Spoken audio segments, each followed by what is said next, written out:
Escape to paradise with a relaxing 6-night stay in the iconic islands of Tahiti and Moorea. Enjoy an all-inclusive non-stop flight to Tahiti from Seattle or Los Angeles on Air Tahiti Nui, the world's most immersive travel experience. From the vibrant cabins to the warm and welcoming crew, you will be transported to Tahiti from the moment you step on board. This dream getaway also includes beautiful accommodations, excursions, daily breakfast, all transfers, and more, starting at just $26.95 per person. Call 1-877-468-2448 to book yours today.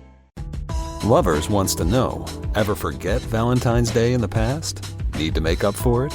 Do it and them right this time with the perfect pleasure present from Lovers stores. Whether you're looking for spicy toys, alluring lingerie, or exciting accessories, Lovers has it all. Save 20% when you mention unforgettable at one of our 18 Western Washington locations. Offer valid with free Lovers Afterglow Rewards membership until February 28th. Some exclusions apply.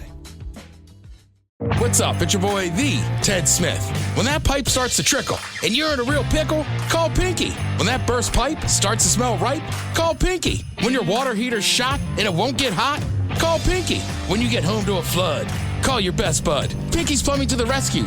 No job is too big or too small. Pinky's does it all. So when your plumbing backs up and things get stinky, call Pinky's. Pinky'sPlumbing.com.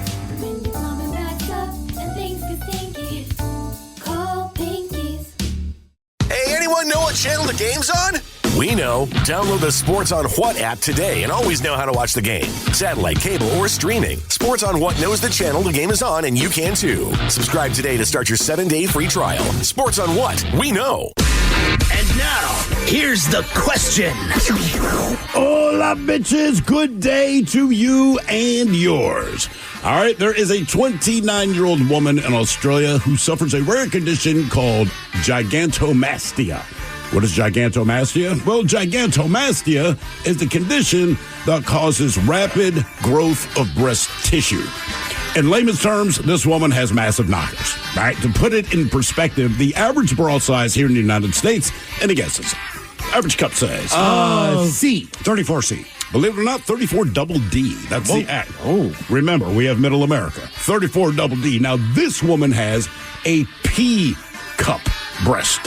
P. Jesus. Cup, the letter P. Right. Now, naturally, she's on OnlyFans and raking in about $360,000 a year. Then there's a woman who suffers uterus didelphys, I believe it's pronounced. Yep. What is uterus didelphys? Well, it means that she has 2 vaginas, 2 cervixes, and 2 uteruses. She, too, took to OnlyFans and makes about $20,000 a month. I mean, hey, put it to use if you got it, I guess. Hell, one guy bought her bath water for $4,000 because the water had touched both vaginas. And believe it or not, he's the least weird guy that she interacts with. Yep. Now, you cannot make this stuff up, but what we can do is have a lot of questions. Questions for you in the form of a random question, and here's how it works. You call us, we'll ask you a question at complete random. And after you share your story, we'll share with you the news stories that inspired said question. To be a part of the big show, the random question, call 206-803-ROCK. Like the Men's Room on Facebook, follow us on Twitter and Instagram at Men's Room Live, and send those emails to the Men's Room at KISW.com. The debauchery rolls on. You're listening to the Men's Room with Miles and Thrill. 99.9 KISW. All the Charles, and away we go. Welcome to season 19, episode number 4,241. What a large and in charge program we have for you today. Guaranteed future repeat. Exciting return. If your guess is as good as mine, our categories today, as we are in the midst of playoff football, we have for you the teams with the most playoff appearances in NFL history. All right. Now, keep in mind, the playoffs, the first ones, even though the league kind of started in 1920. Yeah, we're going Super Bowl era, or are we going, like, the entire history of the NFL? The entire history. Playoff, first playoff game, 1933. Ooh, then the Browns might actually get brought up. So, pretty close to 100 years. So, these are the teams that have made the playoffs the most times in the almost 100-year history of the NFL. So, if you pick this category, things like the Carolina Panthers or the Houston Texans, We could continue this if you'd like, but I think you get the Jacksonville Jaguars. Right. These are not the teams that are going to have the most playoff appearances. However, Jacksonville won't in the next 100 years. some of these storied franchises that have not done well in recent memory could in fact be within the top 10 based on the history of the organization. When is the last time that you guys have seen the Dallas Cowboys in a playoff game? I mean, I remember seeing them in the playoffs, but I don't remember the year. Like with my own eyes? Yeah. Yes, not a documentary, but like you were alive and this actually happened. I mean, I saw them, like the Romo thing, what was that, 07, 08 here? Yeah. Okay. And then they beat the Seahawks, I want to say, 5 or 6 years ago on Wild Card Weekend. that Okay. recently. Yeah. Huh. I mean, even if you go back to 1978, with the addition of the Seahawks and the Tampa Bay Buccaneers, or 76, whatever 76 or 7. 76, whatever it was, yeah. They're not on the list either. Right. They just have not had enough time, you know what I mean, to establish the playoff record that some of these other teams have shown up. So we have the 10 top teams that have made it to the playoffs in the NFL. And since we're in a good mood, what's better than football, or right there with it, barbecue? Yeah. So we have the top 10 cities ranked by, who did this? Wallet Hub, I believe. But we do have the barbecue capital of the world, which, believe it or not, happens to be in the United States of America. But we do have the 10 best cities for barbecue in the United States. All right. Now, do you guys know the worst city in America for barbecue? It is a two-way tie. Major city. You've never heard of this. Oh, they just made sure to put them on this list. For whatever reason, just throwing them under the bus. It's Sandy, Utah. They are tied with Auburn, Washington, Oh, really? as the worst barbecue city in America. Does Auburn even have like a barbecue restaurant? Not a good one, I'm going to look apparently. that up. Because if they do that, guy's like, hey, man, what Like the I know hell? a guy Right? locally that's from Auburn that competes in competitions, but he doesn't have like a restaurant. Okay. Wasn't our buddy down at, was it Shorty's? Was he not in Auburn when he was still open? Or was that? I think he was close to Shorty's Auburn, Grub but I'm not House sure. was like it wasn't Auburn. It wasn't that far from there, but it wasn't there. It was like Maple Valley or something. All right. Okay. All right. So your guess is as good as mine, coming up at about 4:33 or so, as we have a very special announcement at 4:30 today. Yeah. So just so you know, we are celebrating 20 years here in Seattle and on the Rock of Seattle. With that, the fine folks of Black Raven, they have hooked us up with a Men's Room 20th Anniversary Lager. Thank you for doing that. You can find it at QFC and QFC and Fred Meyer locations. As we get more, the beer will be on tap. It'll be available throughout the celebration. Now, as you know, the Men's Room World Tour, something that we like to do. And in celebration of the beer, we have an announcement coming up at 4:30. And as always, it'll be a fun party, and it'll be absolutely free. Sure. So keep that in mind. 4:30 is that announcement. But wait, there's more. We just kicked off today, 5K a day. Your chance to win $5,000. Here's what you can do. If you listen to this fine radio station for 1 hour, either on Odyssey.com or the Odyssey app, be sure to sign in so they know you're there. But you will be registered to win your share of 5K a day. So it's just that easy. If you happen to listen to us on the way home in your car, listen to us for an hour at work or whenever you get a chance to, and you'll register to win $5,000. Yeah, man. So that's all going on, I believe, for like a month or so. I think we do it for a month. Yeah, I think so- it's $100,000 the company's just giving. And see, this is how it works with this company. If you ask them for money, the answer is no. But if you just wait, they'll just give it away. Give it away. $5,000. So when you're... I like how they do that, you know? And you know, man, we do well. We have a lot of listeners. Oh, that do Seattle? this. Yeah, Yes. Seattle. We win. And they win some stuff. That's the Trust thing. me. This is a nationwide contest. And the last time we did it, man, I feel like 30% that came out of Seattle. It just seemed like every day was like another winner. That's cool. And it was our radio station. So just listen for an hour, either on the Odyssey app or Odyssey.com, and you can win your share of 5K a day. Yes, indeed. What are you pointing out there? Thanks. Oh, okay, of course. And today is the day that we do our random question 206-803-ROCK. And that, Steve, is brought to you by... The fine folks at Advanced Hair Restoration. Random. So if I were younger, I might have hair. Seriously, man, I went there to visit these guys, I don't know, like 35 years ago, whatever, and they're explaining the process. I'm like, that's cool, man. And so the guy's talking to me. He's like, how long you been bald? I said, man, I don't know. I guess I shaved like my head around 25. And he's like, oh, yeah, we didn't have the technology back then. You're correct. just bald. Cool. You just bald, dude. Yeah, you just bald and gonna stay that way, homie. Hello, Paul. Welcome to the men's room. Hola, bichola. Hola. Paul, welcome to the program. Random question. Let's start with this one for you, Paul. Okay, as you know, bad things can happen when you least expect it. What do you have, either at home, in your vehicle, or whatever, in case of an emergency? What do you have in case of an emergency? Well, I've got like $20 in my center console in case I need it. I'm robbing your car. Okay. $20? It's got 20 in there. That's more than most people. Like anyone else's car, if you were to break into their car and find money, you know it's change. It's not going to be bills. I'm assuming this is a crisp $20 bill. I mean, sometimes it's crisp. Sometimes it's rolled up, if you know what I mean. Yeah, I know what you mean. That's the emergency. Maybe unroll it just in the event that you get pulled over, man. Okay, That's so all. this is not for like a burger Yeah. or in the case you run out of gas. No, it's if he scores cocaine, Miles. Is that the emergency you're talking about there, Paul? I mean, sometimes that's emergency. Sometimes it's got to be weed, though. You know. Okay. All right. What do you have in your home? I think that's a little easier to go find some weed than cocaine. It is. But he's got the $20 bill pre-rolled, man. It's my man. Do you have anything at home in case of an actual emergency? I've got a little bit a little iron bar near my bed. All right. How about this? In case someone breaks in. How about, do you have a fire extinguisher? I do. All right. First aid kit. I've got some like first aid supplies, but not like an actual kit. That's what I was going to ask, man, Right. because we have, quote unquote, a first aid kit in the kitchen. And when I look in there, it's like, okay, your first aid would, if I didn't have the first aid kit, I would say rub some dirt on it, get over it. Like basically it is Band-Aids, maybe a slightly bigger bandage, but if you're in real trouble, you're going to die. Do you have anything for an emergency if your car breaks down? I mean, I've got AAA.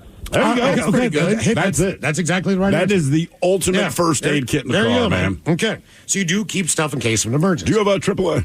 I do not have AAA, but you know what? I have had the same fire extinguisher since I've been in my place since 2005. Don't you need to get, like, what is the upkeep on those? I'm right? sure this is no way in regulation. I am positive. You still have one, though. I That's, do, but that's I don't good. know. It might just spray out air 10 to 12 years. 10 to 12 years? and fan the flames more. Yeah, I know what they don't have the juice to spray the contents out, I guess. Have you ever actually used a fire I have extinguisher? not. I've used one. And I think have. about It's it. awesome. Everywhere as long as you've been alive, there's been a fire extinguisher somewhere around. Work, school, you name it. I used it once, and that's when a restaurant caught on fire that I was working at. And it was crazy because I'm like, man, I know we need the fire extinguishers. It's a weird You pull moment. the pin, you pull the trigger, and boom. Yeah, I mean, right? simple to use. And the crazy thing is, we managed to put out the fire before the fire. It was pretty severe fire, but the restaurant was in a museum, so they got fire extinguishers for days. The same one your friend blew out the chair thing. But yeah, we put the fire out. Fire department got there. They're like, good work. But what the fire department does is, just in case he didn't get everything, they blew the hose in that bad boy anyway and just flooded out the kitchen. What's the cleanup on that? So in other words, you spray all that crap around. Is that an easy cleanup or is that a hard cleanup? Well, I don't know, because when we did the fire extinguisher, it's a powdery kind of thing. And that would have been one cleanup, and actually probably would have been a pain in the ass. But when the fire department got there, because of where the fire was, they stuck their hose basically on the roof through an exhaust vent or whatever. So all the water came crashing back down into the kitchen. Mm-hmm. So that made the cleanup bad. But the flip side of that, on some level, while it's a bigger pain in the ass, it's kind of easier to clean up water than it is to get fine powder. Right. If you know what I'm saying. I just think based on the time that I grew up, cars obviously not as reliable as they are now. So we always had some type of emergency bag that typically my stepfather put together for all my brothers and sisters and myself to carry in the trunk. So the triangle thing that's a reflector. Right. The flares you can put on the side. Flares, all right. There was always a spare can of motor oil or brake fluid or whatever. I don't think not that this is an emergency, but I don't think my stepfather has ever driven anywhere without a gallon of windshield wiper fluid in his trunk. Oh. You name it. I mean, if it needed to be replaced or topped off, he had it in the back of his car. Yeah. Oh, for sure. I mean, but back in the Flashlights. day, I don't know that it happens as much now, but it's still the motor oil thing. Once a month, you were using it. Yeah. And you kind of go like, all right. But do you have jumper cables? I do not. I do have jumper cables. I also have AAA. AAA, I'm telling you, there's a lot of things you could do by yourself, but me and the wife just look at each other like, just call AAA. It's what we don't have to do anything. They show up at your house. You have a They take care flashlight of in it. your car? I know we have some stuff in the back. I know we have a ton of bungee cords. I'm not sure when they'll come in handy, but every once in a while, someone needs to borrow one. We got jumper cables. I believe there's a flashlight in the glove compartment, and that might be about it. Oh, man, I'll tell you what, not that I was too upset about this, but a couple of years ago, I went away over the Christmas holidays. Obviously, I'm flying somewhere warm. I'm pretty sure I just flew down to Southern California. But I flew out of Payne Field, which has an outdoor parking facility right across from the terminal. All right. It's convenient as hell. It's just on the outside. There's no, it's not a structure. It's just a parking lot. I'm gone for 2 or 3 days, whatever the deal is. While I'm gone, there is a huge ice storm. Okay? I get back to Seattle. It is bone-chilling cold. I mean, you think it's cold today. I mean, we were in probably like 35-degree weather at this time. There was an ice storm and everything else. I get out to my car. I can't open the door. Just frozen shut? It's frozen shut. So, and I don't have a remote start. Right. So I can't fire it up and start warming it up on the inside either. So I have, even if I had an ice scraper, which I did not access it, I could not get into my car to get the damn thing. So I kind of started just chiseling away. With what? What did you use? I was banging my hand on the glass, hoping it wouldn't shatter. So I was That's a tough point of knowing how much force and not. I was basically just banging the door until it loosened up to the point where I could open up the one door all the way around the seam, doing all that crap. I'm kicking the bottom of it. Finally, the door opens up, and I get in there, and I bet I sat in that car for 30 to 35 minutes. Before any of the ice could finally melt? With the heat blaring, I do not have an ice scraper. I think I did have an old CD that we got that, for some reason, was still in my car. So I used the case to scrape the window. And once you get the defrost going, after a few minutes, if you I always keep a random towel in my car. Yeah. You could start kind of wiping it off a little bit. Do you have an ice scraper? Because we didn't have an ice scraper for years, and I'm not positive that we do now. I think we might. But anyway, years in a row, we'd run in the house and grab the metal spatula. And then the metal spatula, I realize I'm cooking, and I can't find the spatula because it's in the car. And my wife's like, leave it in the car because it's going to be a cold wet. So that metal spatula became our go-to ice scraper. And finally, I'm like, dude, I think we make enough money we can buy an ice scraper. It's a big ghetto. Man, I pull up to the pay station, and I'm right there to be able to put my ticket in. And then I realize I can't roll the window down. Mm-hmm. But I can't open my door either because I'm too close to the pay station. So I'm the guy who had to get out and do it all manually. I felt like an idiot, but other reason we asked, what do you have in case of an emergency? According to a new survey, nearly half of all Americans carry backup underwear with them, either in their car or at work. I've been thinking about it this week. Tough weekend, Mike. I do not. Definitely when I travel, I do. I have a pair here at work. Mm-hmm. I almost had to borrow them earlier. Actually, I have gym shorts that have an inner lining. So that's the backup underwear? That's the backup. Okay. So the backup is a pair of gym shorts that have a mesh net in them, kind of like swim trunks where, Right. It's the one thing I need if that were to go wrong. Look, if the S hits the fan, it doesn't matter. You'll be more than happy to wear those. Yes. And the reasons why include in case they have an accident, because they plan to change clothes during the day, like maybe after going to the gym, or because they're afraid they might spill something on themselves. 70% of people who carry spare underwear say they have had it come in handy at least once. And by the way, this is not really, to me, an age thing anymore. I have heard of it doesn't matter if you're 18 years old or you're 108 years old, these accidents can happen. If the seal's going to break, the seal's going to break. But for the people that say, like 50% of the people, basically, it's come in handy, do you think, knowing that you have backup underwear, you don't try as hard as the rest of us to contain it? You know what I mean? Like, I will fight through it to get to the bathroom. Right. I don't have believe it or not, underwear. younger generations are better than having it than older. And I think you kind of run the risk. Like, if you're at home, you might gamble on a fart. I feel like at work, you don't. No. Like Mike's heard me say, I'm like, I got to go sit down because I don't feel comfortable just in case. Yeah. Mm-hmm. Yeah. By the way, people who do carry backup underwear, they're better about getting rid of their underwear, like after a couple of years. And buying new ones and everything else. Also, according to experts, these are the 10 winter car essentials that could save you in a storm. Now, obviously, we don't have the worst weather here in Seattle, but you get outside of the area. You got to drive up to the pass, and things can get a little bit dicey, so to speak. So they say now's a great time to make sure you are prepared for a possible emergency. According to experts, having these winter essentials can make a difference if you get stuck out in a winter storm. We all have cars. We'll see how many we can check off on the boxes.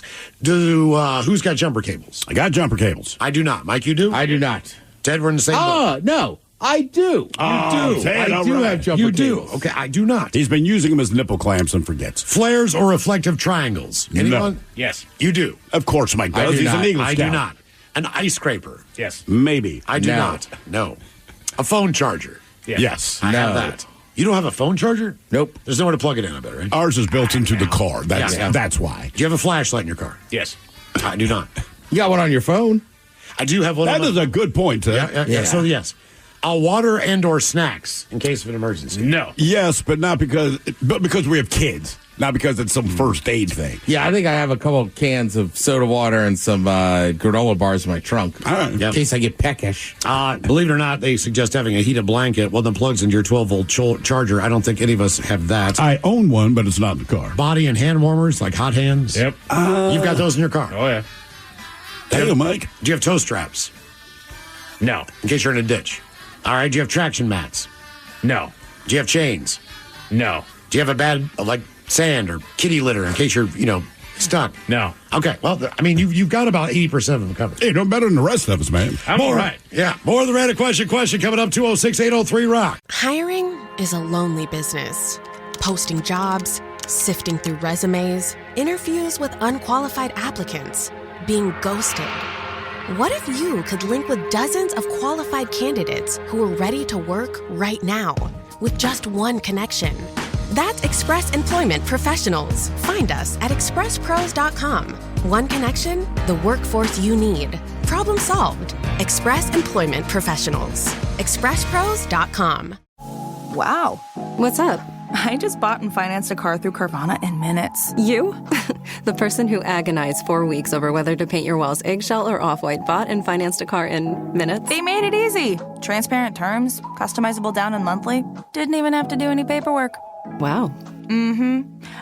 Hey, have you checked out that spreadsheet I sent you for our dinner options? Finance your car with Carvana and experience total control. Financing subject to credit approval. Look, we're all human. We push-pull doors, we blow on ice cream to cool it down, and sometimes we forget to check our blind spots. That's why the 2025 Hyundai Tucson Hybrid offers class-leading advanced safety features. Like an available blind spot view monitor, which shows you a live video feed of your blind spots. Because the Tucson Hybrid is made for humans who are just that, human. Visit HyundaiUSA.com or call 562-314-4603 for details. This podcast is brought to you by Kleenex Lotion Tissues. You can't predict sick days, but with Kleenex Lotion Tissues, you can be better prepared for them while helping keep your skin healthy. Whether it's a surprise sneeze or a stuffy nose, it's always good to have something gentle on hand. Kleenex Lotion Tissues moisturize to help prevent skin irritation while you're battling those unwanted cold and flu symptoms. It's extra care when you need it most. I mean, why not have one less thing to worry about when you're not feeling your best? For whatever happens next, grab Kleenex. Auto insurance rates are on the rise, which is why you should call Vern Fonk Insurance. Vern Fonk could save you up to 20% on your auto insurance. The pros at Vern Fonk will do all the work, comparing different plans to find you the best options. And they can insure you over the phone. One call to Vern Fonk could save you up to 20%. Call 206-408-5094. 206-408-5094. Remember to honk when you drive by Vern Fonk. Restrictions apply based on a Q3 2023 study of Vern Fonk insurance customers who reported saving when they switched. License number 1070622. 99.9 KISW. The shenanigans continue. This is the Men's Room with Miles and Thrill. Don't forget that announcement coming up at 4:30. In the meantime, it is our random question. 206-803-ROCK. Random. Hello, Emmett. Welcome to the Men's Room. Hola, bichola. Hola. Hey, welcome to the program. Random question. Let's do this one. Emmett, how did you get busted, and what did you get busted doing? How did you get busted? How did I get busted? I mean, I've been pulled over by the cops quite a few times. Okay. Speeding, taillights, blood dripping out of the back. Generally, it's speeding. Okay. I got a bad habit of lead foot. How many tickets have you had? Speeding tickets or just tickets in total? How about both? I've had, let's hear, 1, 2, 3. I think I've had 3 or 4 speeding tickets, and I've had Probably 7 or so, just tickets in total. What are the other tickets for?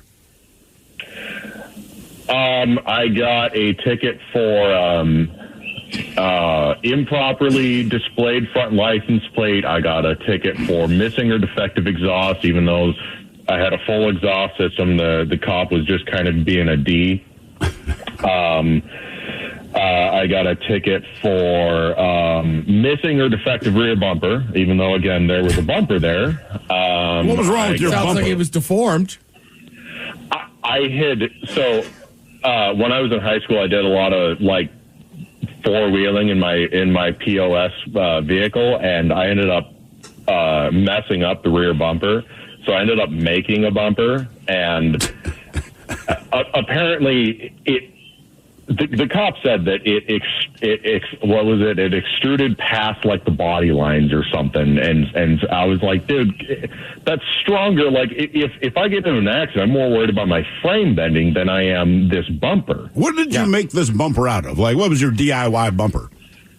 I got an old trailer hitch and started with that, and then I kind of built like a structure around it, so that it's not just like a POS trailer hitch, like welded and mounted in between the frame rails.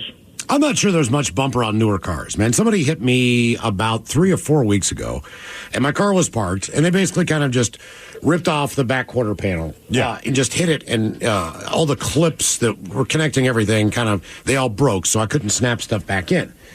So I was driving home yesterday, and I'm on the interstate, and all of a sudden the wind, Ted, starts flapping the bumper off of the freaking car, right? Like, doom, doom, doom, doom, doom, doom. And I see, like, a family go by me, like, looking at me, like, giving me the hey. I'm like, I know, I'm getting over.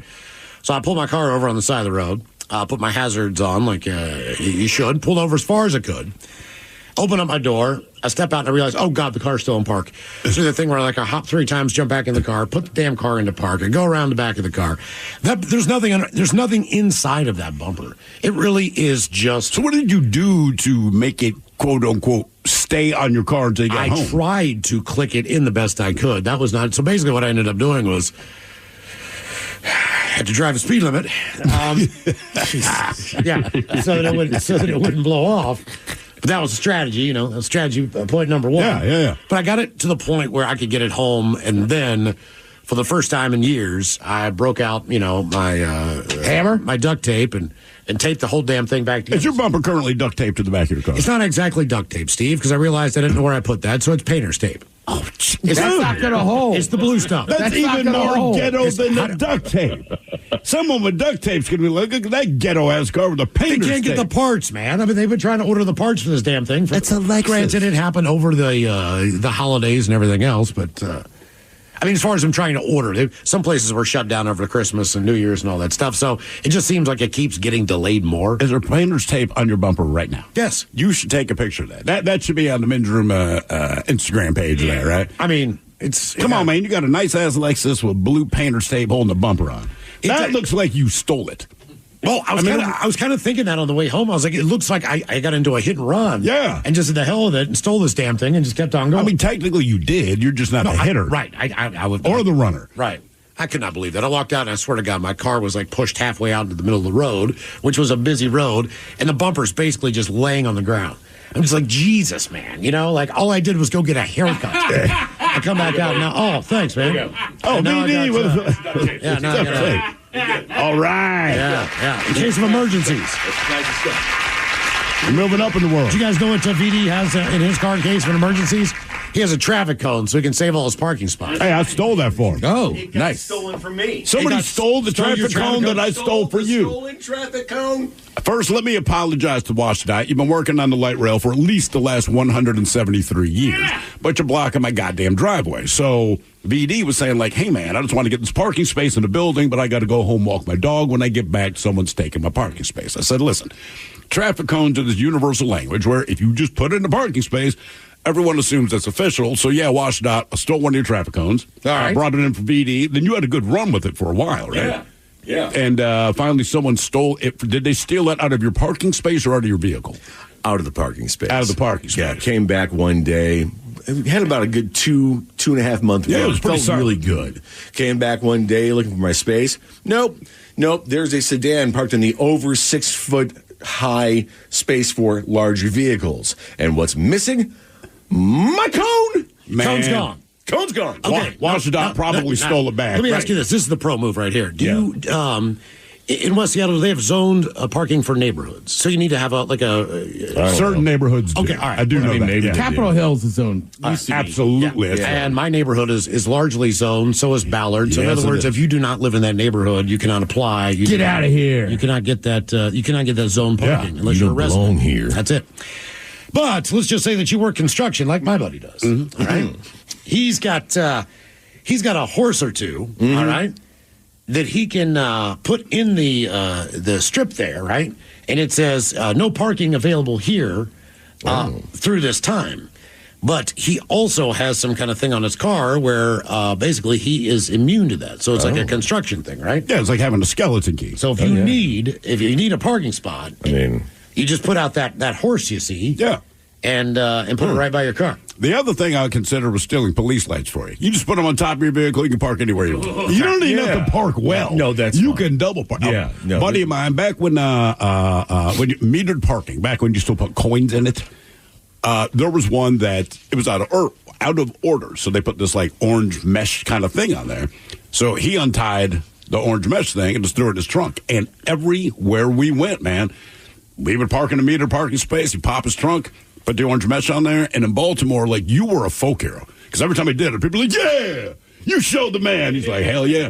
And then he was pissed because someone finally stole that from him. Yeah, that's how it happened. But we got like a good 18 months. He's like, I'm not paying for parking. I got this stupid-ass mesh thing, man. Just put it on top of the You put meter. it, and the meter was perfectly functional. But when you see it, even the meter maids assume that it doesn't work because it's the official blah, blah, blah. Well, I'm legal now because I hired a dog walker who comes in and takes care of Henry during the day so that I don't have to try and scrape the roof of my truck off by pulling through this parking garage. I was to say, I almost got arrested at the Florida-Georgia game because we realized we were in the wrong lane and we needed to make a right. All right. Or we needed to go straight. We're in a lane that has a bunch of cones, but it's one of those minivans at the time. Seemed futuristic. Doors opened on both sides. So our brother's like, I'm going to open the door, hop out, move 2 of the cones. I'm like, I don't want to. He's like, just do it. I mean, as soon as I touch one, here comes a state trooper. Hey! And he's marching at us. You know me, I freeze, and they go, just move the effing cones. So I just pick him up, toss him, jump back in the van, and we drove off. Jesus. I panicked. This is in the South? Jacksonville, Florida. That's a dumbass move. Yeah, I wouldn't. Have you ever stopped traffic at a game? No, not voluntarily. So, like, no. if you drive into the University of Maryland, the main thing, there's this big circle, right? And they always put, like, M and flowers. Yeah. But it's like an hour before kick, and we cannot merge in. So finally, my uncle's like, come on. And you just hop out and put your hand up. You stop traffic. We started moving traffic through. That's why you need a vest. It probably would have helped vest better. would be a good thing. No one would give you a second But you look. get away with it. You get away with it for a while until a real cop sees you, and then it's like, hey, idiots. Yeah, vest and a clipboard. That's it. I'm pretty sure you'd be good. I mean, a hard hat, man, now no questions. You're rocking. Sure. But, yeah. Reason we asked, how did you get busted and what did you do? A wannabe burglar was caught brown-footed after police discovered his shoe print covered in dog crap at the scene of an attempted theft. Brian Harold, he's 20, targeted residential areas in England in a spree of crimes under the cover of darkness alongside an older accomplice. But his dog poo covered footprint left on a windowsill led to police matching the shoes worn by Harold on the night he committed the crimes. He did plead guilty to the attempted burglary of a family home. Also admitted 3 counts of theft, 3 charges of vehicle interference. He was given an 18-month community order. On the morning of August 27th, a couple awoke to find their shed door was left open. The husband and wife also noticed a garden chair situated underneath their windowsill. They also noticed there was an amount of dog feces around the exterior of the property. But on the windowsill, there was a footprint in that dog feces, which police subsequently examined and found it to be a match to the footwear and the shoes that were worn by Mr. Harold that night. See, that's real-life CSI. Not as exciting as the TV shows, but there's your reality. They stole a bunch of tools from a van. They stole the bucket from a wooden wishing well. What? I don't. Come on. A wooden wishing well. I know. Well, the wooden bucket that you hang in. Yeah, I know. It's just Yeah. She told the woman he was with that she was remorseful and had addressed his substance misuse and wanted him to stay out of trouble. But at his punishment, Harold must now complete 150 hours of community service, rehab work, and a course on making healthier choices. Don't do drugs. Which I guess is a real thing. Do you need a course for that? Random.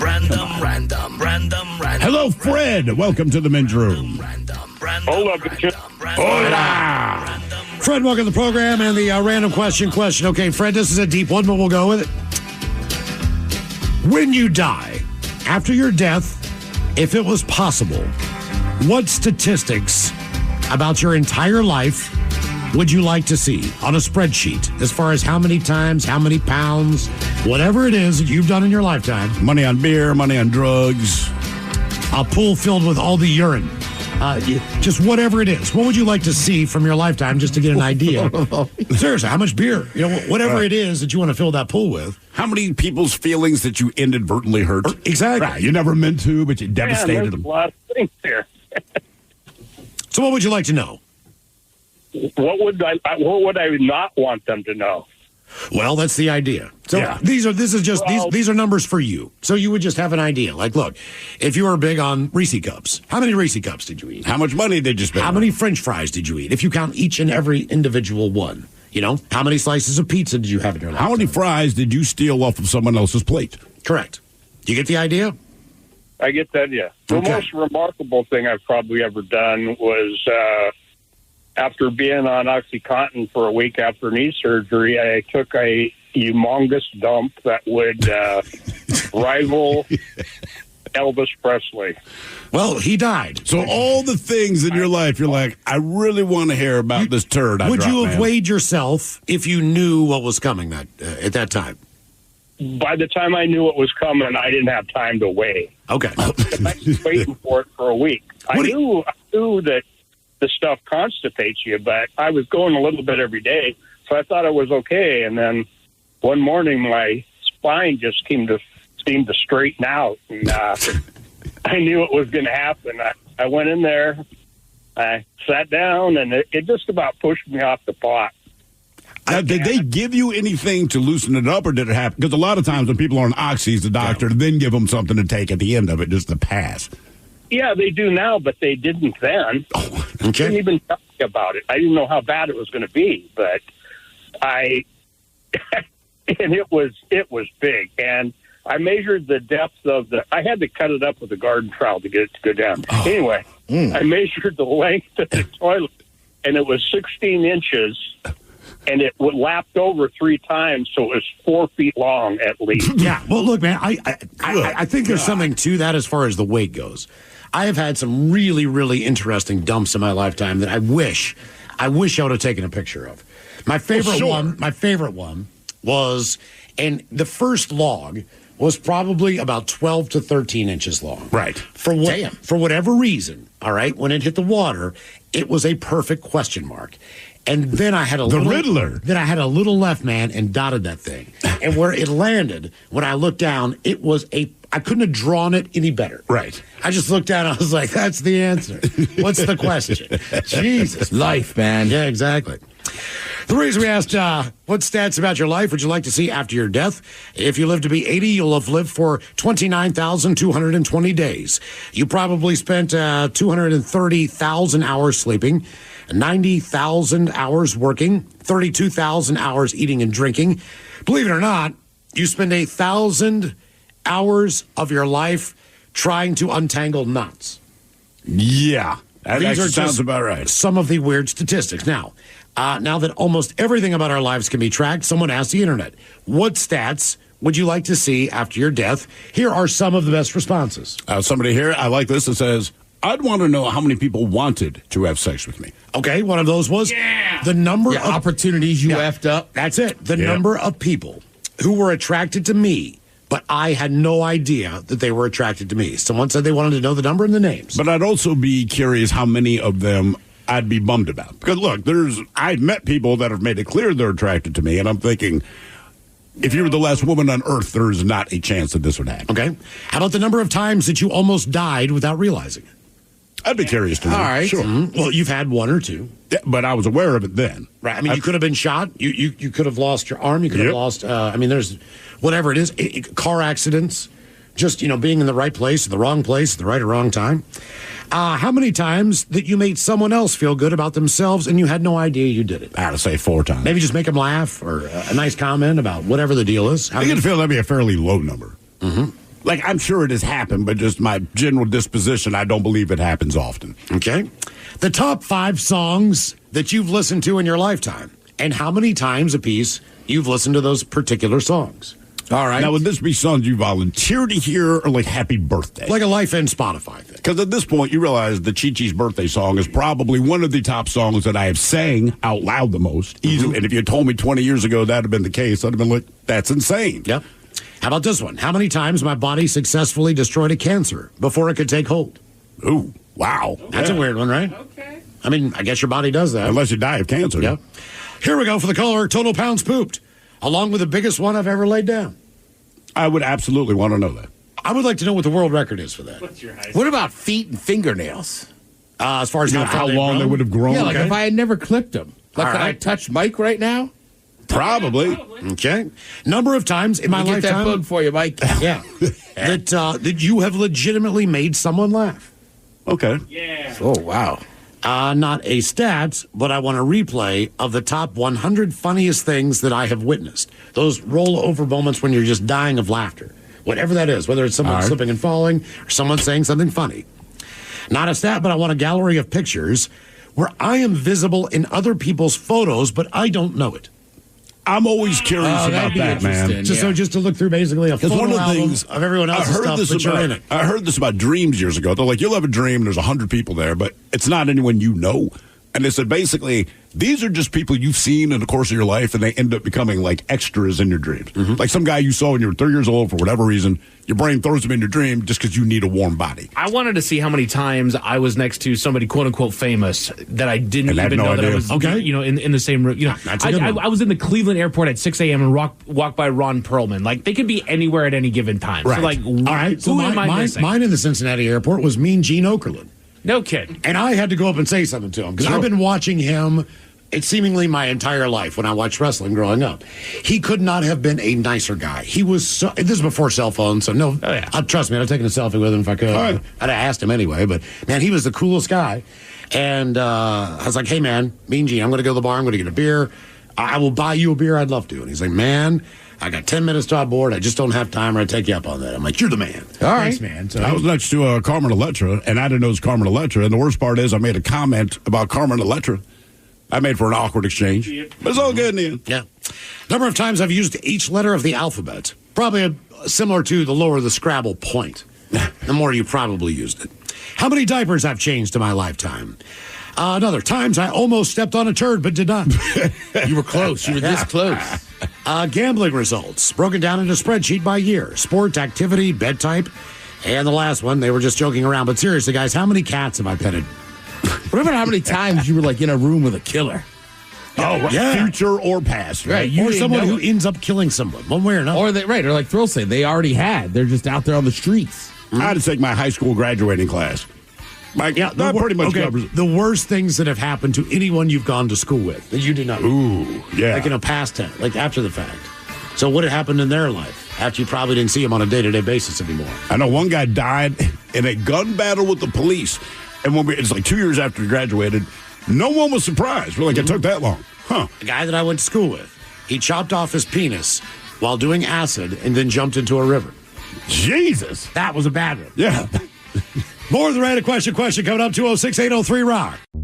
Is your team at work feeling a little disconnected? Maybe the workflow's not flowing? Try Confluence by Atlassian. Confluence is the connected workspace where teams can create, organize, and deliver work like never before. In Confluence, teams can whiteboard their vision for any project, easily create or access the relevant pages and resources they need, and discover important context they might not even know they need. Plus, AI helps teams jumpstart brainstorms, organize information, and connect workflows, so teams can move efficiently and create alignment with ease. In fact, with Confluence, teams can see 5.2% average boost in productivity in 1 year. So if your team lacks confidence, try Confluence, the connected workspace where teams can do it all. Set knowledge free with Confluence. Learn more at Atlassian.com/Confluence. That's Atlassian.com/CONFLUENCE.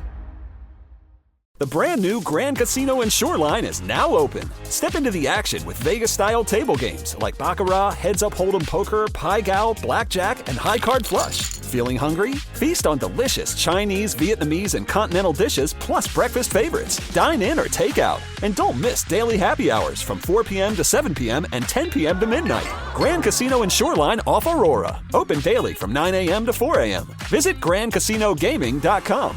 Welcome to the Grand Experience. Presented by T-Mobile, the official wireless partner of Odyssey Sports. With an awesome network and great savings, there's never been a better time to join T-Mobile. Visit your neighborhood store to make the switch today. Gearing up for the big game? We are too. Join us on the Moth Podcast for a special episode dedicated to hilarious true stories about football, family, and growing up. I loved Franco Harris so much that in 1975, I invited him to my bar mitzvah. And it was so cool that he actually sent me a telegram. Each week on the Moth Podcast, we share stories that are funny, strange, and above all, true. Find the Moth Podcast on the free Odyssey app or wherever you get your podcasts.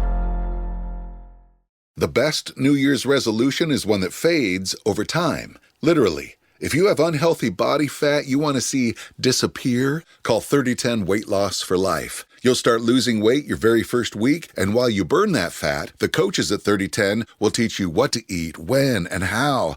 So once you lose that weight, you'll never find it again. Find out how. Call 855-YES-3010. 855-YES-3010. 3010 Weight Loss for Life. Escape to paradise with a relaxing 6-night stay in the iconic islands of Tahiti and Moorea. Enjoy an all-inclusive nonstop flight to Tahiti from Seattle or Los Angeles on Air Tahiti Nui, the world's most immersive travel experience. From the vibrant cabins to the warm and welcoming crew, you will be transported to Tahiti from the moment you step on board. This dream getaway also includes beautiful accommodations, excursions, daily breakfast, all transfers, and more starting at just $26.95 per person. Call 1-877-468-2448 to book yours today.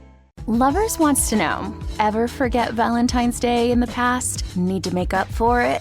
Do it and them right this time with the perfect pleasure present from Lovers Stores. Whether you're looking for spicy toys, alluring lingerie, or exciting accessories, Lovers has it all. Save 20% when you mention unforgettable at one of our 18 Western Washington locations. Offer valid with free Lovers Afterglow Rewards membership until February 28th. Some exclusions apply.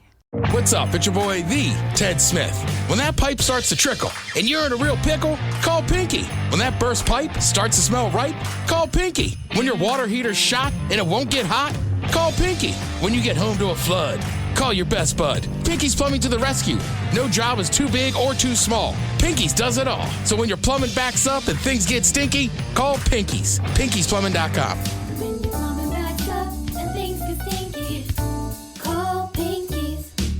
Hey, what's the easiest way to find out what channel the game's on?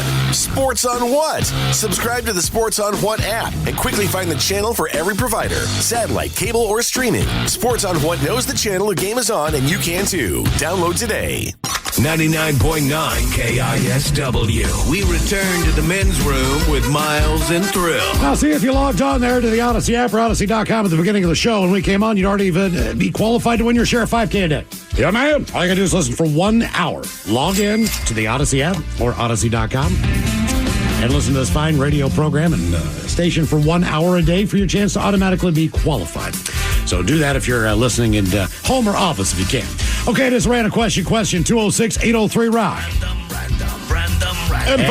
And we did it again. It's a Monday, dude. Okay. It's a Monday recharge. All right, so call back there if you're on hold, 206-803-ROCK. I'll give you guys one. Okay, what form of technology do you hate or refuse to use? I'm not so much around somebody that refuses to use things. I just refuse to learn how to use things. Like, whatever things are what they are. I truly just don't care. I'm just analog. It's not that I have a problem with it. I just don't care. But there are some things that annoy me. Like post-COVID, the one thing drove me crazy, and some places still do it now, the QR code in place of the menu. I don't know why that drives me so crazy, man. You go to the restaurant, whatever, you sit down, and they're like, hey, man, because you're waiting on your menus. I get it. No walk over, and I kind of point at the little table tent and say, hey, man, just scan the QR code. I'm like, really, man? It wasn't that that was more of a COVID thing at the time, just because it was the germ factor. I understood there's no shortage of paper. That's what I mean. So, but a lot of places have stuck with it, and I get it, and that is your prerogative to do so. It's just one of those things that personally drives me absolutely nuts. Okay, I just look up their website. I realize, and honestly, Ted, to your point, I've just realized I don't know where we're going, so I don't know if they have a menu or a QR code. I know it's not a big deal, but I'm going to go online and look at the menu and already know what I want to eat before I get there. But I generally do that and just will scout out a restaurant. But then especially if I go somewhere, I don't know where I'm going, and they have, for whatever reason, I'm with you. I never get those friggin' QR codes to work. So I just like, I don't either. If So we go to Miles's, I've never been to Miles's Bar and Grill. I'll just Google Miles's Bar. I'll get on Yelp and just look at the pictures of the food. That way, if I can look at the food, I can see, like, are these chicken wings that I would enjoy or not? And I can pretty well make a determination just from the picture. I don't leave Yelp reviews. I don't slam places. I don't get praise. I just look at the pictures of where I'm going. That way, I do not make a mistake in my mind just based on what I've seen. Correct. But if somebody walks by with stuff, I go, what is that? Yeah, that looks good or that smells good. Mine is, and I should have this, but I don't. I have extra measures, so to speak. I've got a security system in my home. Mm-hmm. All right? Windows, doors, all that crap. Motion sensors. I do not have a Ring Cam outdoor monitoring system in my home. And the reason that I do not is because I've been with friends, and their alert will go off if a raccoon walks in their backyard. That's exactly it. If a bird flies too close to the porch, whatever the deal is, it is this nonstop update on things that, 99% of the time aren't really an emergency. Amazon guy drops something off, that's fine. Someone steals a package, that's different. You want that, but I don't want to know sometimes what is exactly going on all the time in front of my home, behind my home. That's the only reason I don't get it. We have the raccoons and every freaking thing else that lives around me, and I don't need the alert. And I didn't know that's how it worked. But about a year and a half ago, visited some friends in Colorado Springs. They have the Ring camera or something equivalent of that, whatever, set up. No big deal, but it talked to you. So every time you left the house, it said you were being recorded. And I understand the purpose of this, but the guy that lives there, he's in a jazz band, and he had a gig that night. So me and my wife are hanging out with his wife and kids at their place, but I'm a smoker, so I kept going in and out of the house. But because that thing always makes a mention, you're being recorded, I thought it was funny to fart at it, like legitimately fart, and I had to fart, so I'd always just fart. Anyway, I don't give it another thought. The dude gets home from his gig, and he just looks at me. I'm like, hey, man, how was the gig? He's like, dude. I'm like, what? He goes, during my show, I got 11 alerts that something was going on in my house, and all 11 times I see your ass, and then I hear a fart. Yeah. And I said, dude, I did not know that it sent it to your phone. He's like, yeah. He's like, that's the whole point. He's like, so we're playing this gig, and I keep seeing my phone light up. I know it's not my wife, and if it is my wife, it's an emergency. So between songs, I'm checking my phone. I look at it, and here's your ass, and just... I'm like, bro, seriously, man, I'm sorry. I really didn't know. The rates asked, what form of tech do you hate or refuse to use? Older adults are sharing the modern technology they refuse to use. And this was on a Reddit thread. Ask old people. What technology do you refuse to use? And here are some of the gadgets television that people don't want to deal with. Alexa, Siri, or any smart home voice thing that could potentially be listening to me. Yeah, I don't use those. My kids wanted to get Alexa because their grandparents had Alexa, and I said it's not going in our house, and it's just for that reason. Yeah. Twitter. Or X. I got off that probably 2 or 3 years ago. Yeah, me too. And it was a good thing because it was just getting a little toxic at the time.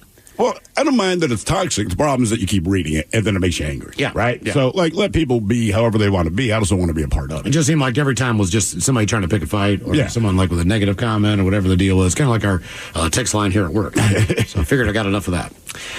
Guys, I hate the internet-connected dishwashers, washing machines, dryers. I do not need to talk to my appliances. I do not need to pay extra for it.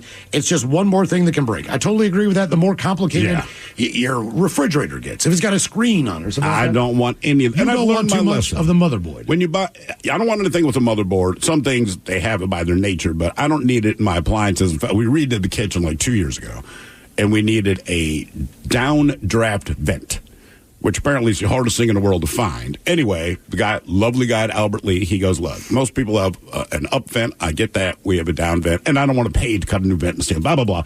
So the one they have is it's pretty cool. And you tap this button, and this thing basically uncoils from the kitchen island and rolls up. And I said, I don't want that. And he's like, why not? I said, because I'm old enough to know one thing. The more gears and gizmos you put inside of anything, the more likely it is to break. So if one little gear inside of this goes down. So at the end of it, that's exactly what I ended up with. I have no use for keyless door locks. I'm an avid adapter to most technology, but I don't like the idea of a hackable door into my residence. If someone wants to get into my home badly enough, they're just going to have to kick the door down. I just want them to work for it. Yeah, that's fair. Use regular keys. Let's see here. Many new appliances and other things have apps for the devices. Sometimes you don't have a choice but to download their app to set up whatever the thing is. Yes. My fridge has an app that gives me a report on how many times the door's open. I don't give an S. And I have notifications turned off for these apps. I just want to plug a refrigerator in, set the temperature, and have it work for 100 years like my parents' old Frigidaire did when I was a kid. Guys, I wouldn't say I refuse to use Chat GPT, but I've never bothered to learn how. And I don't really care. Another person says, pod coffee makers. They're my probably irrational rant topic. I use one every day. I'm a fan. I like the Keurig. Yeah, they don't bug me. I don't have one now, but it didn't bother me when I had one. It's fine. It was easy. Guys, I won't use DoorDash, Postmates, Grubhub. It's ridiculously expensive and would make me feel very lazy and entitled. I acknowledge that if I were disabled or whatever or sick, I'd probably feel differently. But on a day-to-day, I will just go and pick up the food or eat it there. That does save money. Guys, I use a cell phone, but I refuse to have any banking apps on the phone. I also don't use Venmo or any of those other money transfer apps. I do not have PayPal or Venmo on my phone either. I don't either. And the reason is because I have children. Yep, that's a lot of it. Who conveniently need money. So I will make it a point to give them money by hand, but they got to come see me. You're right. And I got to know what this money's for. Guys, I try to use and embrace as much technology as I can, but I refuse to use a kiosk to order fast food. No, thank you. I will do without. I'm right there with you. That is strange, especially some places you go into, like one place I'm thinking of, they're not out here, but yeah, it's like they're shocked you're in the store and not using the kiosk. Yeah. Or the app to order ahead of time. Yeah. Sometimes they give you better deals on that. They do, but also it's fast food. I'm not so impatient that I can't wait the 2.5 minutes it takes for you to throw a burger in a bag, man. I'm good. Yeah. You guys nailed it with QR menus. Another says I'm mocked for not using a dishwasher, but honestly, I don't use a lot of dishes and can easily just wash them off myself in 30 seconds instead of running a dishwasher for 20 minutes or an hour. Self-checkout. If there are no cashiers, I'll take my business elsewhere. So I'll want to be able to... I just always struggle with it because inevitably I've done something wrong, right? It should just scan the frickin' thing, move on, and then it's like, please place item on whatever, or like something goes down. But then there's always a person who works at the place who's standing there anyway and basically does it for me. And I'm like, I just made you a cashier, which was not my goal. No, it's because you always have booze in your cart and they need to make sure that you're 21. That's fine. They can look at me and tell I'm 21. I mean, I went through an actual checkout the other day at Target, and I just realized yesterday one of the shirts I bought still has the security thing on it. Oh, really? Yeah, so I'm like, I'm going to have to walk back in there. Yeah, yes, you are. And it didn't go off when you walked through the door. Maybe it did. I just didn't pay attention. I went to put it on Saturday. I was like, damn it. Another person says e-readers. For some reason, they're just weird for my eyes. I just want to hold an actual book. So I prefer to hold a book. Like one of those fire tablets or whatever the deal is. And someone else says... the smell. Yeah, just something about opening a book, man. I don't use GPS navigation because I've noticed it causes people to lose their sense of overall direction. People don't know street names. I was trying to help someone with just directions by telling them the names of the roads, and they did not know any of the names or numbers of the major interstates or intersections in our area and the highways. Right. You definitely notice that. Someone here says, my thermostat in my apartment requires an app to set the temperature. I hate it. They tried that in this building, and a lot of people still use it, but just to get on the elevator and get to we're on the 14th floor. So like most places, you get on an elevator, and then there's the corresponding button to a number. You press it, it takes you there. Oh, God. Well, then they switched it all up, so it's like, hey, we need you to download this app to the phone. And then I realized basically it's a third-party app, and all they're doing is tracking where you're at, so they can send you more advertising. The thing is, if you walk out of the front door, it will turn itself off, but if you went to Tacoma over the weekend, it tracked you the entire time. There's no rhyme or reason to it. So we went to security, and I said, look, I'm taking the app off. Well, I just hate apps in general. They're just a pain in my ass. So it's like, get rid of this, and now we just have the security badge thing that you flash in front. It just makes my life easier, and I try not to carry my phone every single place I go. So I'd go out to smoke and realize I can't get back to the floor. I mean, I wouldn't mind having paper ticket stubs again. What? Especially like a concert. Just so you have a memento. Yeah, or like F1. Like I mean, I'll go to another one, but that was the first one in Vegas. It would have been cool to have a ticket stub. Just a little memento. Yeah, no, it's a cool reminder, too, when you go back. You might have forgot something. You're like, absolutely, man. That's right. That was a great show. I mean, even this weekend, I got to fly out of town this weekend, and my wife's like, you need to download this airline's app. And I'm like, Jesus Christ, man. It's not enough to just buy the ticket to go where the hell I'm going. I got to download the app, put all this crap on there, and I'm like, this is just a pain in my ass. Yes, it is. Hello, Ken. Welcome to the men's room. Hola, naked ladies. Hola. Ken, welcome to the program. Random question. All right, let's see here. All right, let's go with this one. It's a hygiene question. Would you say you wash your hands after going to the bathroom 100% of the time? And do you wash your hands in general other times during the day? Not 100, but pretty dang close. And yes, I wash my hands otherwise. Has this been since childhood? Is this post-COVID? A lot of people picked up on it with COVID. Some people, the parents bash it into their head, and it's what they do every time. It's a bit of column A and column B. My grandma was a former Navy nurse, so definitely had that hygiene drilled into me that way. But then also now I work food production, so it's just going every time, washing your hands. All right. I do appreciate you doing that if you're working in food production. I am. I get up and take a shower, so I consider that hand washing number one. Well, sure. We'll give you that. From that point, I only wash my hands after I use the bathroom for the majority of the day, just being honest. And then before I cook, I always wash my hands and afterward. But that's where I'm at. I mean, there's no other time. Unless I spilled something on my... You're right. I go to the bathroom, I will wash my hands. If I'm going to cook, I wash my hands. And that's... I don't know when else I would necessarily... this is not true. There are occasions where we will meet a great number of people, and if you meet 50 people, for whatever reason, there's one handshake that kind of sticks on your brain. Something didn't feel right about the moisture level on their hand, and I'm not even kidding, man. And I will excuse myself to wash my hand because I just don't know. I'm not sure what was on this person's hand that skeeved me out so bad. Yeah, and I absolutely... I'll be right back, everybody. This article on hand washing comes from Europe, and it says, as Europe grapples with the flu season, personal hygiene is more important than ever. Now, the infection, formerly known as influenza, may not be all that dangerous thanks to vaccines, but it still kills about 27,000 people year-round in Europe. And hand washing is the basic hygiene practice many take for granted, but there is a big discrepancy depending on what country you are from in Europe and how committed people are to the practice, according to data available on European hand washing habits. Dude, and remember, I just watched this whole thing on Tombstone and stuff. The doctor in Tombstone was ahead of his time because he was the first doctor in the 1870s to be like, I should wash my hands before I pull bullets at it. Like, that's part of the reason so many people got infections is nobody was smart enough to go, maybe the doctor's hands are dirty. Well, Kim Nelly really figured out germs about 100 years ago.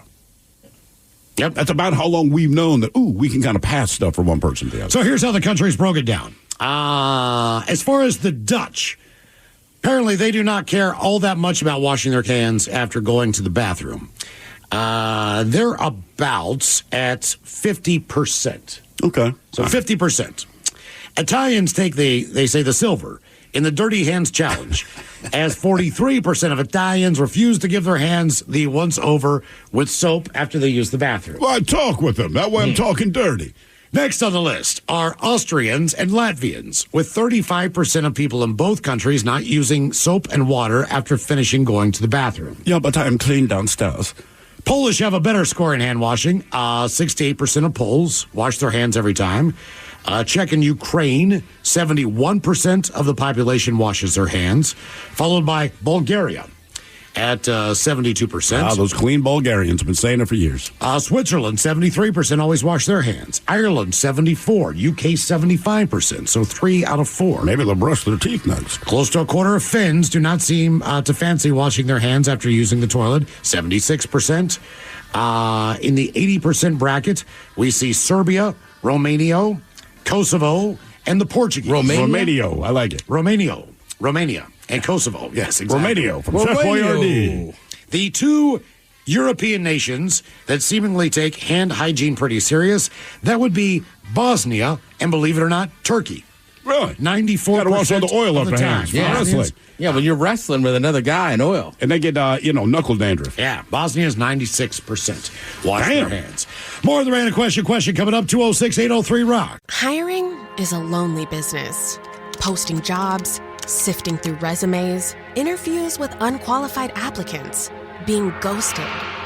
What if you could link with dozens of qualified candidates who are ready to work right now with just one connection? That's Express Employment Professionals. Find us at expresspros.com. One connection, the workforce you need. Problem solved. Express Employment Professionals. expresspros.com. What is Dax, are you? Tracking all our cars on Carvana Value Tracker on all our devices? Yes, Kristen, yes, I am. Well, I've been looking for my phone for... In Dax's domain, we see all. So we always know what our cars are worth. All of them? All of them. Value surge, trucks up 3.9%. That's a great offer. I know. Sell? Sell. Track your car's value with Carvana Value Tracker today. Is your team at work feeling a little disconnected? Maybe the workflow's not flowing? Try Confluence by Atlassian. Confluence is the connected workspace where teams can create, organize, and deliver work like never before. In Confluence, teams can whiteboard their vision for any project, easily create or access the relevant pages and resources they need, and discover important context they might not even know they need. Plus, AI helps teams jumpstart brainstorms, organize information, and connect workflows, so teams can move efficiently and create alignment with ease. In fact, with Confluence, teams can see 5.2% average boost in productivity in 1 year. So if your team lacks confidence, try Confluence, the connected workspace where teams can do it all. Set knowledge free with Confluence. Learn more at Atlassian.com/confluence. That's ATLASSIAN.com/CONFLUENCE. The brand new Grand Casino and Shoreline is now open. Step into the action with Vegas-style table games like Baccarat, Heads Up Hold'em Poker, Pai Gow, Blackjack, and High Card Flush. Feeling hungry? Feast on delicious Chinese, Vietnamese, and continental dishes, plus breakfast favorites. Dine in or take out. And don't miss daily happy hours from 4 p.m. to 7 p.m. and 10 p.m. to midnight. Grand Casino and Shoreline off Aurora. Open daily from 9 a.m. to 4 a.m. Visit GrandCasinoGaming.com. Welcome to the Grand Experience. Auto insurance rates are on the rise, which is why you should call Vern Fonk Insurance. Vern Fonk could save you up to 20% on your auto insurance. The pros at Vern Fonk will do all the work, comparing different plans to find you the best options. And they can insure you over the phone. One call to Vern Fonk could save you up to 20%. Call 206-408-5094. 206-408-5094. Remember to honk when you drive by Vern Fonk. Restrictions apply based on a Q3 2023 study of Vern Fonk insurance customers who reported saving when they switched. License number 1070622. 99.9 KISW. The men's room returns with Miles and Thrill. A little announcement coming up for you at 4:30 concerning the 20th anniversary of the men's room here at the Rock of Seattle. 4:30 we'll give you the party details, so to speak. Right after emails on a random question 206-803-ROCK. Once again, we've had to reset this thing. Random. Get back to you guys until we get another caller on the line. Random. Okay, here's a good one. What have you guys cheated on? What have you cheated on? Let's see. Cheated on a couple final exams and a citywide, history research paper. thing that we had to do in 10th grade. I didn't know it was a citywide competition. I thought it was just a paper for social studies, history, okay? And anyway, so one of my friends was a year older than me. He had done it the year before, and he did it on either Greek mythology or Roman. I don't remember which, but he had a bunch of his notes. So basically, I just took his notes. He wasn't a gifted writer, we'll say. So I just wrote a better version of all the research that he'd already done. And then I turned it in just to get it done, because it's one of those deals where you have a weighted grade, right? It's 40% of your grade, that kind of crap. Turned it in, didn't give it a thought. About a week later, the teacher says, hey, man, that was a really well-done research paper. I'm like, oh, well, thank you, right? Left it at that. About a week after that, he says, hey, I submitted this to the citywide history research, whatever this thing was in Baltimore City. And I'm like, I'm sorry, what? And he's like, well, yeah, the entire city in this grade, they all do the research papers at the same time. Then there's a competition. I'm submitting yours. But cool. And again, I don't give it another thought because I truly, deeply, passionately did not care. I got second place citywide. So then, when I'm being told this by my history teacher, he then calls my mother. Now, understand, when the school called my parents, it was never good news. So I can hear my mother on the other side of the phone, still landline phones. And they said, hey, this is Mr. Walker, I think was his name. And I just hear my mother say, what did he do? And those are seriously the first words out of her mouth. He's like, hey, no good news. He got second place, blah, blah, blah, blah, blah. Then they have this freaking ceremony downtown, and I'm there with all these other people that legitimately did the research papers, as far as I can tell anyway. Super nerds, these people that are way into history, all this stuff. Yeah, I got second place citywide. Nice. Yeah, and the whole thing, and I never had the heart to tell my parents, like, look, man, I wrote this in about 25 minutes the day before it was due, because Matt Clark, who they knew, gave me all of his research paper. But it ended up being a good thing. I got a trophy and everything. Yeah, I got kind of graduated with a class that my buddy took for me. So college. That was good, yeah. Yeah. Because I needed that. I was terrible at math, and I had to do a correspondence course. Right. So basically, I took one class from LSU. Yeah. They mailed you the assignments. Brian did all the work. And then my counselor allowed Brian to sit in, because it had to be done, the final, in front of her. And he took the test for me in front of her and passed. But she knew that he would. Okay. All right. Yes. I mean, yes. It was, yeah. Are you cheating? Well, no, even the brass is working with you. I had taken 3 just prep classes that did not count. Yeah. To try to pass those to be able to get into the actual math class that I needed to take. Correct. And I couldn't even get that far along. So after the third time, man, I mean, I'm an adult. I'm about ready to break down into tears. Right. I'm so frustrated, by trying to do these formulas and this math, and I can't figure it out. But Brian saved my life on that. Also, I cheated on tests to get confirmed in the Catholic faith. Damn. Well, you're just going to hell. I mean, your punishment's coming. But you got to write down all the prayers. I couldn't remember them all. How many are there? I feel like with Catholics, there's a whole lot of the Our Father, Hail Mary are the big ones, but there was like 5 you had to write down. Mm-hmm. So I had like a little sheet with them written. Yeah. Took the test longer than needed. Right. And then went to the other room and copied those over. I've cheated on some major things. All right. Right, that's one. I guess technically I kind of cheated on my driver's test. How did you cheat on the driver's test? Because my dad at the time was working for a driving school and was just like, he did it all. Oh, all right. No kidding. Nice. Yeah. All right. Well, that's dangerous. That's convenient. That's dangerous. I'd have taken advantage of that too. I'm not a cheater unless it's something big. Yeah. Then I'll cheat my ass That makes off. it better. It won't be petty. I was 19 years old. I was in the second apartment that I had. One of the roommates that I had in my first apartment, he moved along with me in the second apartment. I was not real privy to this form of entertainment at the time, but he had a lot of lube, all right? And I had never used lubrication for sex at that point in time. Okay. It just wasn't. What's his name? Diddy. His name was Matt. Ah, close. All right? And so Matt Combs. Matt had... We're going to connect it no matter what. Matt had the first that I'd ever seen of water-based lubricant, KY jelly. Yeah. I had never... Name another one. Name another jelly out there. Well, but Grape. Seriously, I didn't even know what it was initially. I'd heard of it. Don't use grape jelly. I didn't know what it was. But I was also playing Senior Babe Ruth and I was a pitcher. So I would take You bastard. What? You doctoring up baseballs? No. Just putting my finger on the tips a little bit. And yeah, you're doctoring up baseball. Yeah. I had a rising fastball like you wouldn't believe, man. That thing just went. But see, by the time it hit the glove, man, it would dry. So you have to keep going to the well. Right. But it's Senior Babe Ruth. No one's paying attention.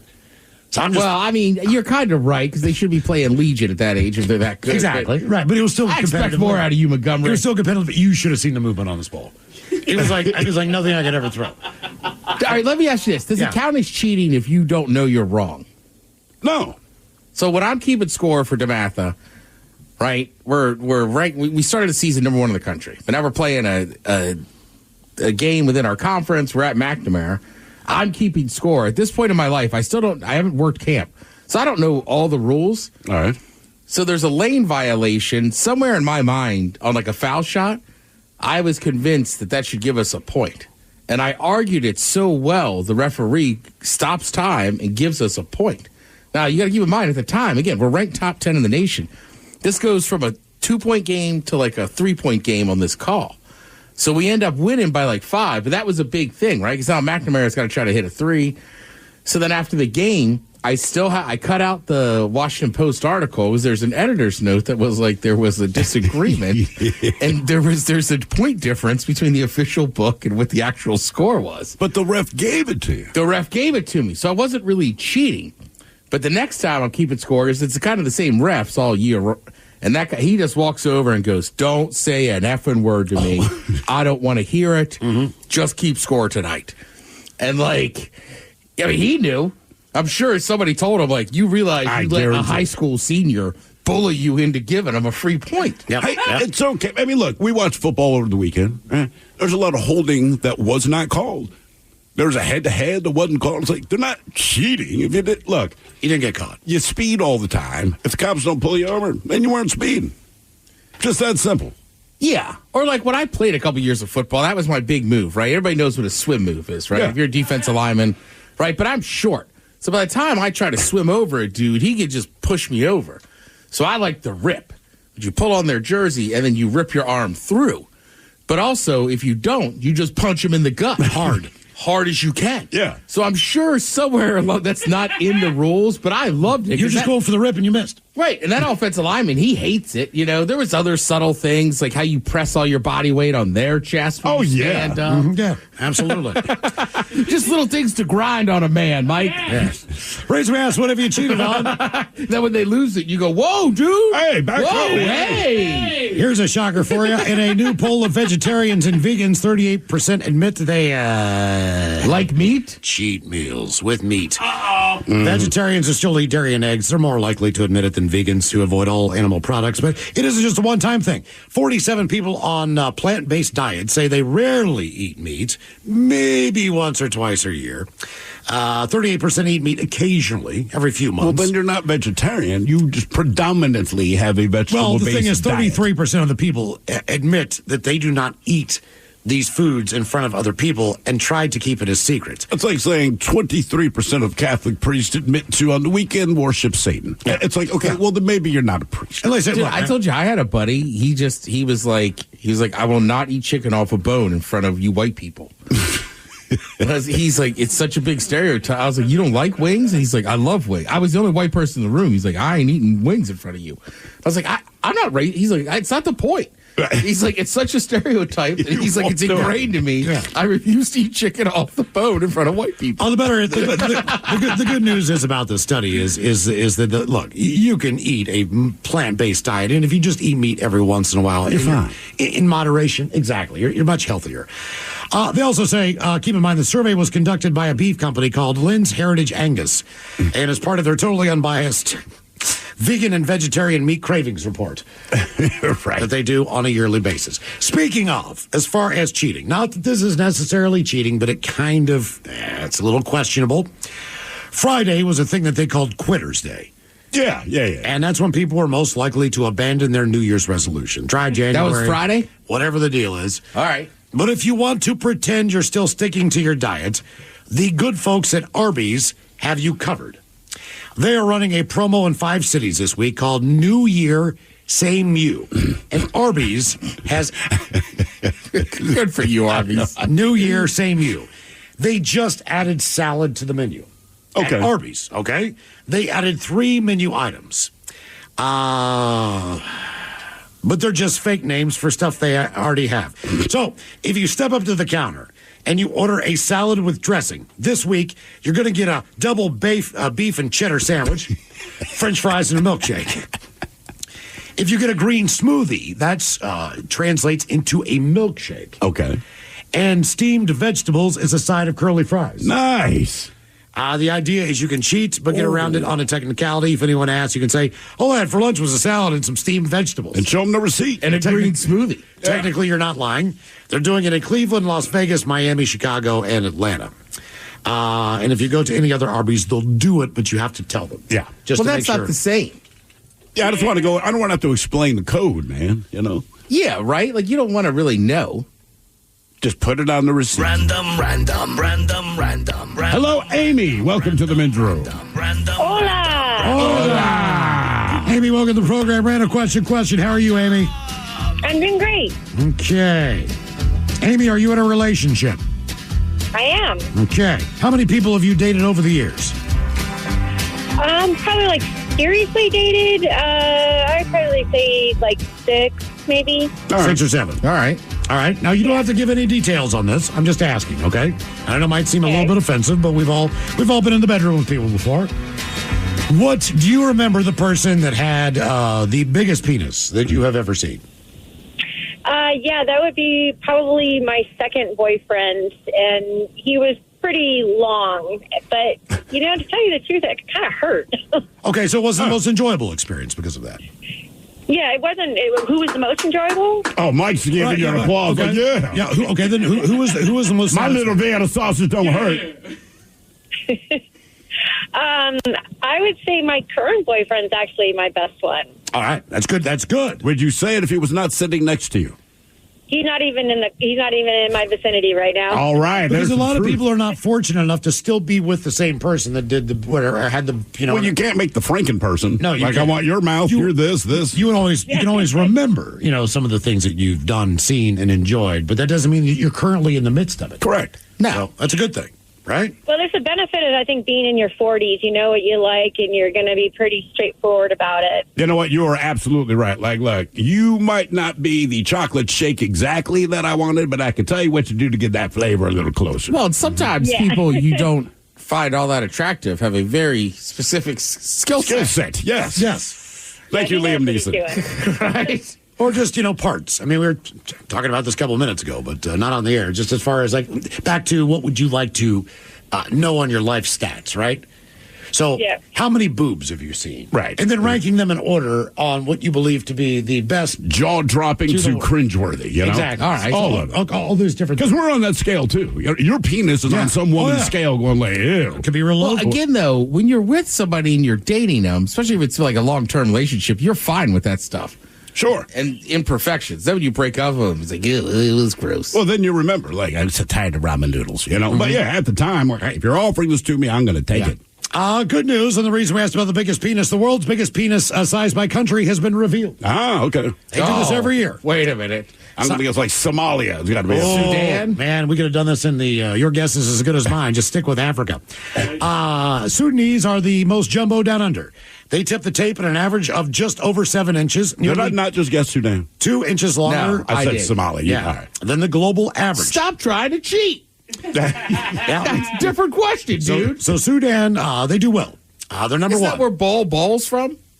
Ball? I think it is Sudan, yeah. Well, it's Manut's son. Yes. Right, I know. But, I get the feeling he's that also did not skip 7 feet tall. Exactly. Doesn't matter where he's from. He's 7 feet tall.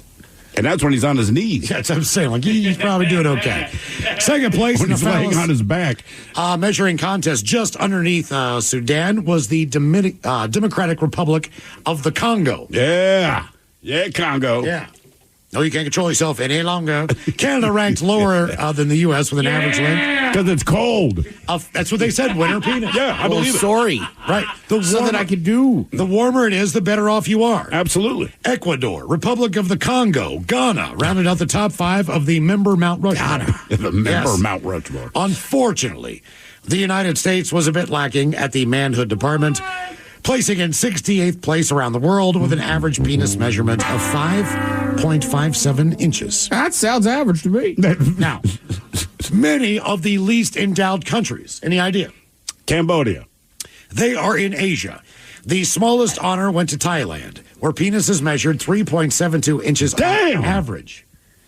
Asian nations in general represented a good portion of the least endowed nations. Following close behind Thailand, North Korea, Cambodia, and Nepal. Myanmar finished fifth.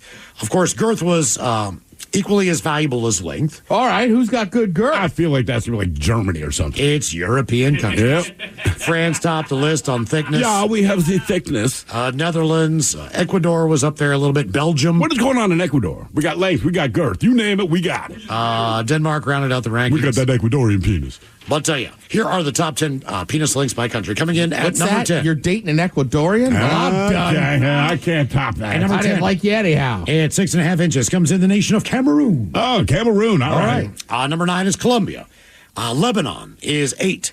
Venezuelans have the 7th biggest penis in the world with 6.66 inches. And big asses. Nigeria at 6. Ghana at 5. Republic of the Congo at 4. Ecuador is number 3. The Democratic Republic of Congo, 7 inches at number 2. And Sudan, 7.07 inches. That's where you're going to find the big ones, ladies. And that's just stereotype after stereotype there, boys. That's why it's a stereotype. Right? As a comedian said years ago, he's like, when God was creating people, he got the Asians and he got the black people, and he said, look, you want penises or jocks? And the decision was made. Hello, Joe. Welcome to the men's room. Thank God I'm not from Thailand. Wow. Yeah, no kidding, man. Joe, aren't you a bit of Asian descent, though?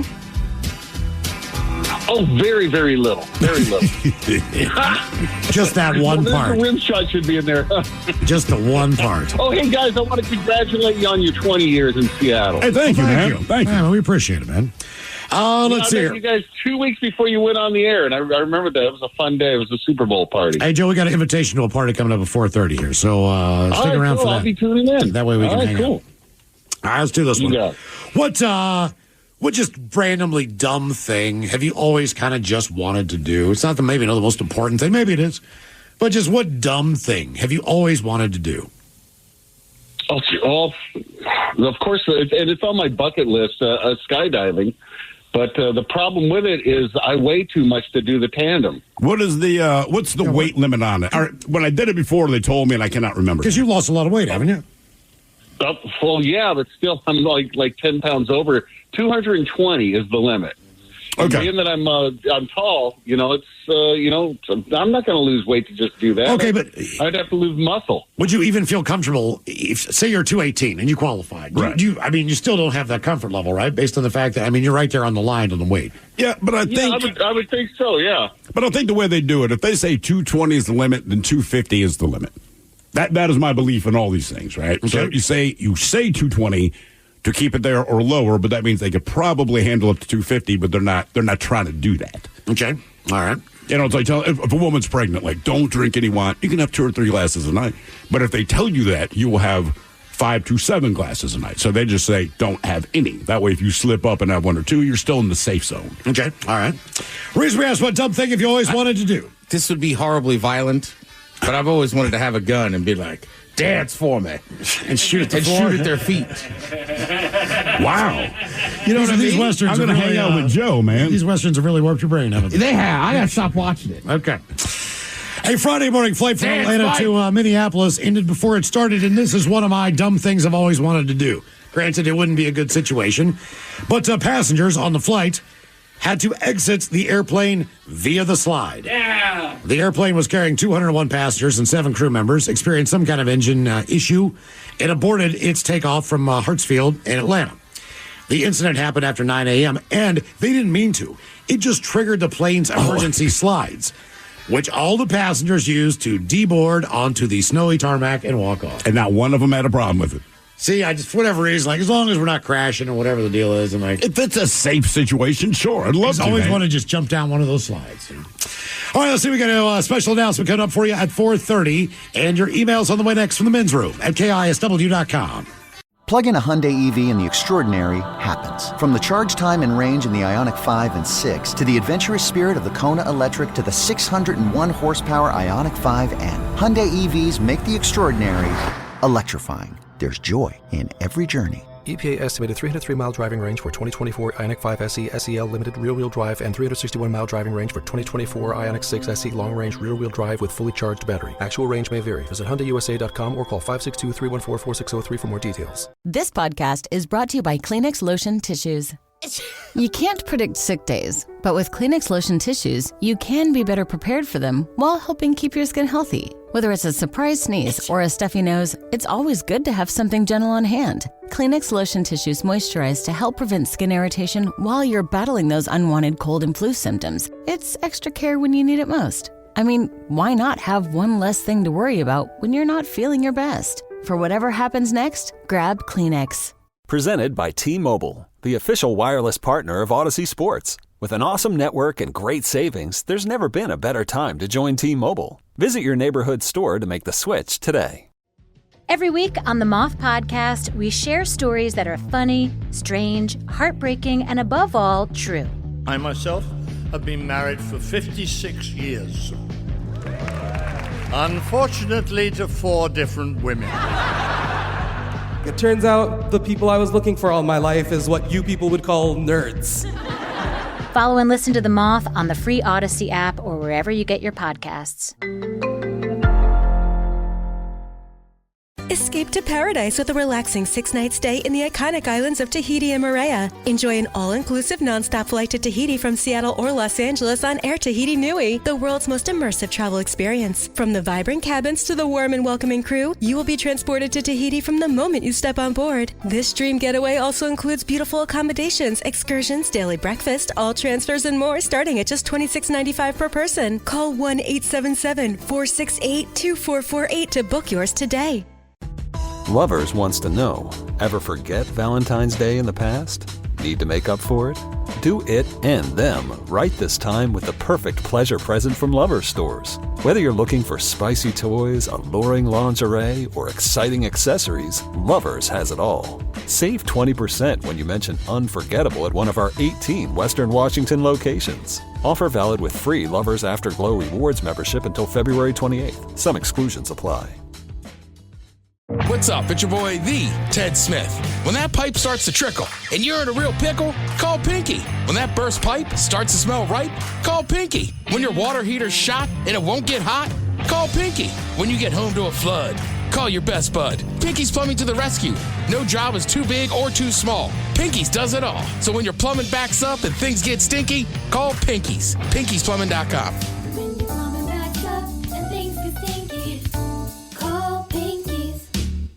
Are you a bartender that dreads the phrase, hey, can you put the game on? At Sports on What, we understand your pain and we're here to help. Over-the-air, satellite, cable, or streaming, Sports on What knows what channel the game is on and you can too. Follow your favorite teams, set alerts, and filter by provider to get the results you need. Stop wasting time searching and never miss kickoff again. Just download the Sports on What app and you'll always know how to watch the game. Available for Android and iOS. Start your 7-day free trial when you download Sports on What and subscribe today.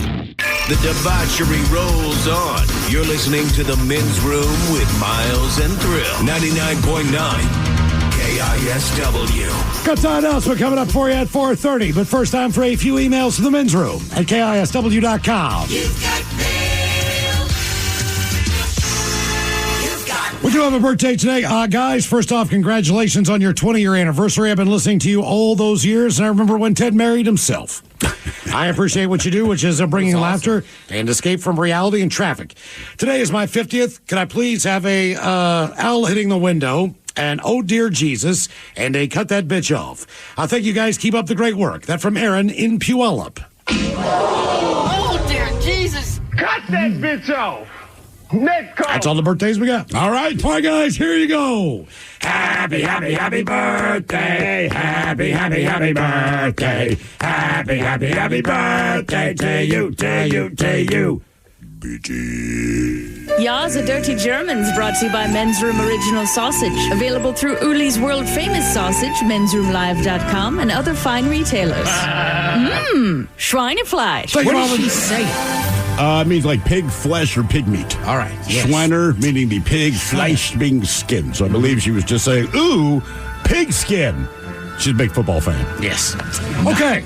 Announcements coming up at 4:30, but we do have some updated locations on where you can find the Men's Room IPA and the Men's Room 20th Anniversary Lager from Black Raven.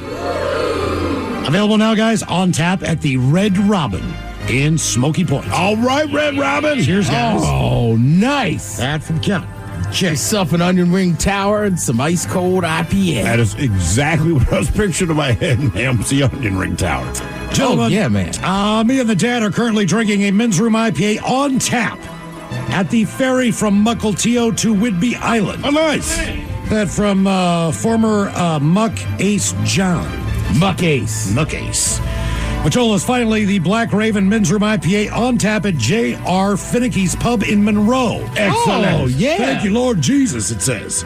Robbie finally listened. Regards, Machola's. Can't sit here and talk to you all day. I have beers to talk to. Miles, the answer is yes. You've been there. JR, yeah, Finicky's? I can tell by your response. Like, also, I can't say who, but I have it on good information that the IPA may even be enjoyed by an ESPN personality over the weekend. Really? Yeah. I'll be damned. I know the other half. That's pretty cool. Yeah. I was pumped. Joel say have the Men's Room IPA at Northeast Bothell Way Kenmore Safeway. Cheers from Ryan in Port Orchard. Some other locations. One of my favorite places, guys, in Monroe, Toscano's Italian Restaurant. Hey. They got your beer get on tap. That from BLJ. You put in the yellow can, I carry it. Men's Room IPA. Micholas, take a minute to say how good the Men's Room IPA is. I wouldn't consider myself an IPA guy, but this stuff slaps.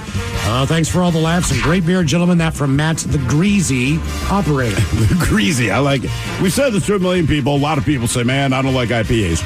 We get it. This does not taste like a traditional IPA at all. Yep. Guys, Men's Room at the zoo found cans of the IPA at the Point Defiance Zoo in Tacoma. That's what they've been giving to animals. Oh, no wonder they're so healthy. Yeah, man. Those animals, they crush our beer. Just found your guys' IPA at my local grocery outlet in Tigard, Oregon. Had one last night with my homemade buttermilk fried chicken. Very good, well-balanced IPA with a hint of pine on the back end. We'll definitely buy it again. Thanks, guys. That from Sweeper Truck Jimmy. Nice. Is that how you say it?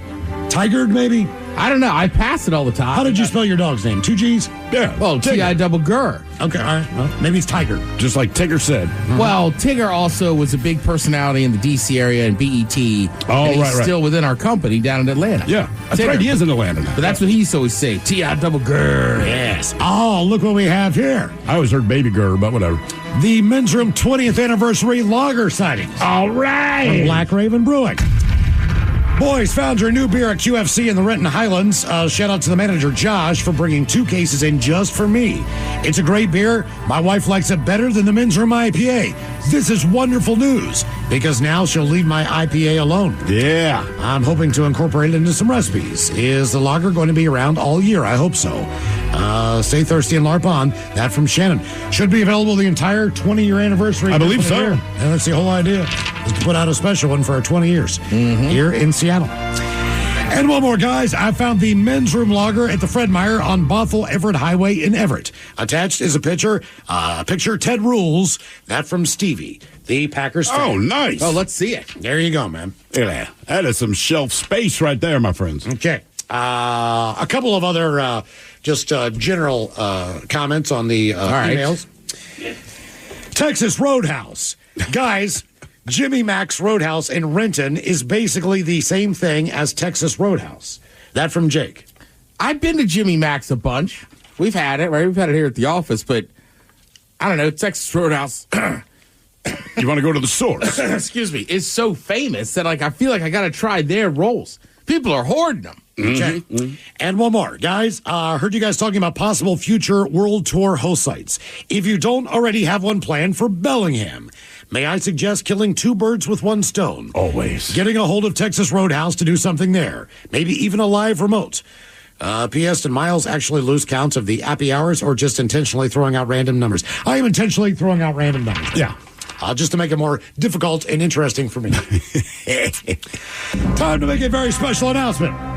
concerning the Men's Room 20th Anniversary Lager from Black Raven Brewing. As you know, the beer is out, and one thing that you know about us, we like to throw a little party. And in celebration, the Men's Room 20th Anniversary Lager launch party is on at Black Raven Brewing Friday, February the 7th, with a live broadcast in Woodinville from 2 until 6. That is correct. It is absolutely free. If you've not got a chance to try the 20th Anniversary Lager, join us up there. A little bit different this time around. You will be completely involved in the live studio audience. That is correct. We have not told the brass about this yet. Yeah, figured out. But the idea being, you are part of the entire show. Yeah. For this one special afternoon. We are giving up on the phone lines. We are not taking phone calls. If we do anything, it will be live with you at the party on the air at Black Raven in Woodinville from 2 until 6. Now, if you were there for our last broadcast at Black Raven, there are two things that will not happen. One, Mike has been forbidden from guzzling beer out of the yard, and the guy that provided the yard, the boot, it was a yard. It was a yard, all right. He has been forbidden from giving you one. I understand these two things. That's a good call. But the brass from both sides said, maybe don't do that again. Yep, probably a good idea. So, the Men's Room presents the 20th Anniversary Lager Party. That's going on Friday, February 7th. Again, it's a live broadcast from 2 till 6. Absolutely free. Stop by, enjoy all the delicious beers from Black Raven cannot Brewing. go wrong, dude. And keep in mind, as always, you're doing a lot of good every time you buy the Men's Room IPA and the Men's Room 20th Anniversary Lager, as the portion of the net proceeds benefit our 3 local Fisher houses. And like we said, this year at the show, man, it's not about you just watching us. It's about you being a part of the actual program, because why not? We're going to do the question, and we're only going to ask you as far as all the other things that we do on a Friday afternoon, maybe even a little step in for Ted versus the FCC from the studio audience. So hopefully you can join us. Again, it's free, and we're just going to be tasting the beer and hanging out. The people of Black Raven, by the way, are fantastic. Always. Every single person who works there, all the bartenders, just the entire staff, from the people who do everything from getting the beer out to some of our favorite bars, to the grocery stores, to the guys that come up with these beers for us, the brewers, and everyone in between, man. Even their swag, man. Oh, yeah. Like, the stuff they've got is cool. Like, every time I go in there, I'm like, this is some really cool hats. I had one of their hats I really liked, but they kind of changed their gear all the time, so I can't get it again. What happened to the hat that you had? I made it sweaty. Did it get like the permanent salt ring around sex with it on? No, I just rocked it too much in the summertime. I know better. There's certain hats I won't wear if I have to walk around in the sun in the summer, because I'm going to start sweating. I don't want to ruin this hat, but that one I did ruin. Okay. Hopefully you'll join us. Your pain. Friday, February the 7th. Once you get done with your dry January thing, this is the perfect way to come and drink a couple. Part of the reason we waited. Yeah, bust out. Yeah, and have a good time. Man. And it might be a good precursor into maybe a big kind of drinking snacky weekend. I think there's an event on that Sunday. Oh, there's a Sunday thing going on. Yeah. The Superb Owl. The Superb Owl. The Superb Owl. Yeah, that's how it gets. Yeah, that's how it gets. Owl. It's the Superb Owl. God, that's right. It's the same weekend. And Ted, probably some pretty good. I'm just throwing this out here. I might have to order some crab cakes from one of your favorite spots there in the Baltimore area for the party. It's not a bad call. Hopefully, if they go, I said this to my son yesterday. I said, man, because he goes, what are we going to do if the Ravens go to the Super Bowl? I want to say, well, other than scream and dance and sing around, I'm going to order crab cakes for Baltimore. He goes, why? Because I said that is the traditional Baltimore meal, and if they are there, I can get the crab cake. The problem steamed is shrimp, crab cakes. It's not cheap, so I need something like the Super Bowl or my anniversary to justify the cost of doing this. Absolutely. Okay, time for a little Your Guess is as good as mine. We're going to do this quick here based on time. The categories are the top cities in the U.S. for barbecue, and the teams that have had the most playoff appearances in NFL history as of 2024. I would say let's pick the NFL team. I agree. You know, we kind of need to speed around this thing. I figure we'll be able to get But keep in mind, this is not Super Bowl era. This is the entire history of the NFL. Basically, the playoffs started in 1933. All right? So the That's when league, King Kong came out. Technically, they're the American Professional Football Association. That was formed in 1920, but we get the NFL in 1933. Okay. Yeah, we haven't even seen anybody slam dunk a basketball yet. No, they have not. Why are all the players so slow? 100 almost years of NFL football. Not about quarterback scramble. Just so you know, as far as the top 10, the top 2 teams are a tie with 36 playoff appearances. Coming in at number 10 is a team with 29. Damn. So it's anywhere between 36 and 29. Obviously, new teams in the league, they don't do as well. Some of the old stalwarts, too, like Arizona Cardinals have only played in 11 playoff games. That also includes be that their bad for that time long? in St. Louis. Yeah. Well, I think back in the day, the playoffs were like literally a semifinal and a final. That's But correct. still, they've been around for, but by accident, they should have shown 11 games. New York Jets have only made 14 playoff game appearances. The Saints with 14. The Falcons with 14. The Ravens with only 15. Well, they've only started in 96. Yes, Cardinals. but they've won a couple of So Super they Bowls. played a ton of games, but this is just the amount of times you've made it to the playoffs. All right. Not number of games. Yes, these are number of games. It is, and the Ravens are still that low. Playoff appearances, yes. Seems like they're at a game every year in the playoffs. A year. Yes, and then we get bounced. Bengals have 16. Detroit Lions have 18. Seahawks have 20 games. Chargers have 20 games. Denver Broncos with 22. Buffalo with 23. I've given you guys a lot of hints as far as the teams that are not in the top 10. So let's get this going. Green Bay Packers. Green Bay Packers 10 are number one on the list. They tie another team with 36 playoff appearances in NFL history. I don't know if they tie them, but I'm going to say the Pittsburgh Steelers. Pittsburgh Steelers are number 3, Steve, with 34 playoff appearances. Washington is not in the top 10. Not in the top 10. What about Chicago Bears? Chicago Bears. Because of their history. Not in the top 10. Son of a bitch. Okay. You figure Cowboys, 49ers. I don't know if they did enough to be in this. I'll say the Cowboys. Cowboys are number 2. They tie Green Bay with the most at 36 different playoff appearances. Figure the Patriots have to be in there as well, just because of the number of 20 years of Brady alone, right? New England Patriots with 28. They are 11. No. They're 11? way. They are 11. Damn it. All right, what about the New York Football Giants? They're number 4, Ted. All right. 33 playoff appearances. Did we haven't said, have we said the 49ers yet? Have not You yet. have not said San Francisco. San Francisco 40 Winers. That would be number 9. They have 30 playoff appearances in the team history. Jeez, a whiz. You know Cowboys, you know Steelers. Oh, the Bears got well, between Oakland, L.A., you'd think the Raiders. Vegas. Yeah, they have to be in there, right? You would think so. They're 23. 23. So that's not top 10. 23 playoff appearances. No. Go old school here on some teams that have been around for a while. About to say they were in the first Super Bowl. They had a while there, Ted. You were saying that they always made it to the Packers. playoffs and dropped off. No, the Chiefs. Oh, the Chiefs. Still not the Chiefs. Kansas City Chiefs with 26 playoff. How about the Packers. St. Louis, L.A. Rams? The Rams, number 5. Oh. 32 playoff appearances. You got to go back to the Pat Hayden days and all that stuff. How about the Philadelphia Eagles? Kurt Warner also in St. Louis. The Philadelphia Eagles are number 8 with 30 playoff appearances. You are correct. So far, you guys have gotten 7 out of the 10. Green Bay, Dallas, Pittsburgh, the Giants, the Rams, the Eagles, and San Francisco. There are 3 teams left. What Do you about the think Colts? The Colt or the... Does that count when they were the Colts of Baltimore? Got Yeah, blown? because they keep that history, yeah. That is correct, and they are number 10 All right. with 29 playoff appearances. What about the Vikings? Vikings are 6 All with right. 31. They've lost 4 Super Bowls. Yeah, they went They've through been 4 playoffs. Super Bowls and lost. There's one team that's never won a Super Bowl. Bills? The Bills. That comes in at No. number 7. It is not the Bills. Oh, what about the Browns? The Cleveland Browns. There you go, Ted. Teams with the top playoff appearances. Colts with 29. San Francisco Eagles and Cleveland all with 30. Vikings have 31. Rams have 32. Giants have 33. Steelers with 34.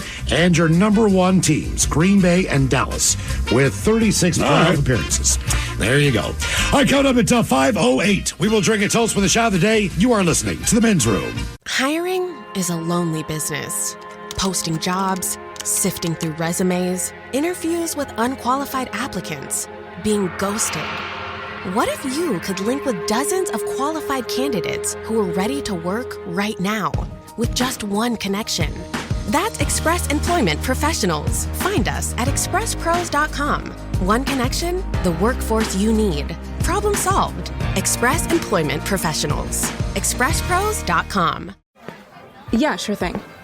Hey, you sold that car yet? Yeah, sold it to Carvana. Oh, I thought you were selling to that guy. The guy who wanted to pay me in foreign currency, no interest, over 36 months. Yeah, no. Carvana gave me an offer in minutes, picked it up, and paid me on the spot. It was so convenient. Just like that. Yeah? No hassle. None. That is super convenient. Sell your car to Carvana and swap hassle for convenience. Pickup fees may apply.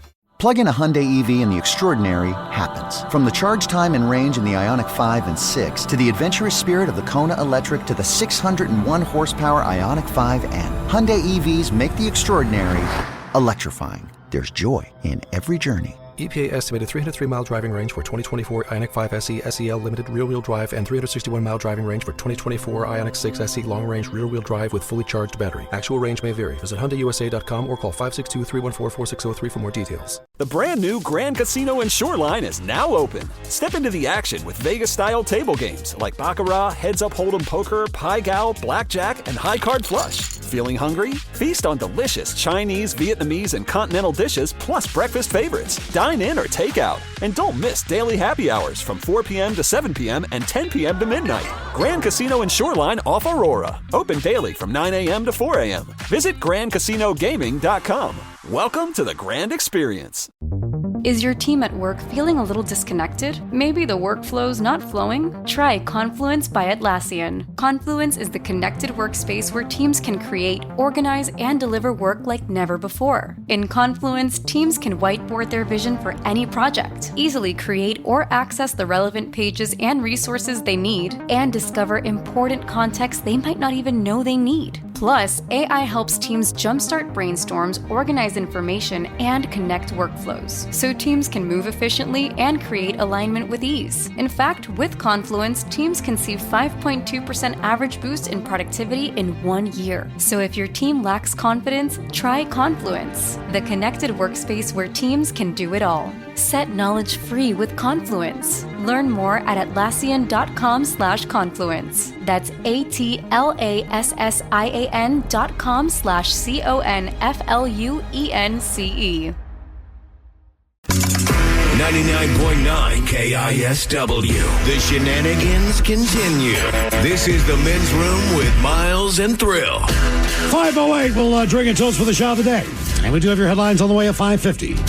But first, quick check in with Mike Hawk and some of the stories and headlines he is not working on. Well, thank you, Miles. Research is coming out that shows a growing number of young adults that either don't or can't do simple DIY tasks at home. Yeah, I read some of this. It was sad. They were saying like 25% of them couldn't change a light bulb. That's not what I thought to be a home project. Most people don't call that DIY. No, that's just called change the light bulb. A lot of them didn't even know what a wrench was. And it's one of those where I wonder if they do actually know these things, but it was more call somebody and get somebody else to do it. You know, because they said that ladders were too dangerous to change your own light bulb and whatnot. Or do you even own one? Yeah. I know. I have a step ladder. I don't have an actual good ladder. I got one that's got one. Can you reach your ceiling? No. Really? I got tall ceilings. Okay. Which is problematic when your battery goes out on your smoke detector at 3:30 a.m. because that's when it always goes bad. That's right. Jeez, it's like it knows. I was at somebody's house once and they had vaulted ceilings just all weekend. Beep, beep. Right, but they were renting this townhome, so they couldn't change it. They didn't have the ladder. And then the dude was like out of town that owned it. And I was like, this going to be all weekend? They were like, yeah. And I was like, let's go hang out at my house. Bye. Yeah. Basically. When I was a kid, changing the light bulb, that was the thing around the house that you got to do. Well, they told you to, because they knew it's the one thing your dumb ass could do. Right, and I was stoked on it. That's my responsibility. We're going to go get that thing. Hell yeah. Damn right. I'm also, get the ladder. Here we go. PSA, clean your lint traps. Yes. Every time you do your laundry, clean it. A, it's a fire hazard.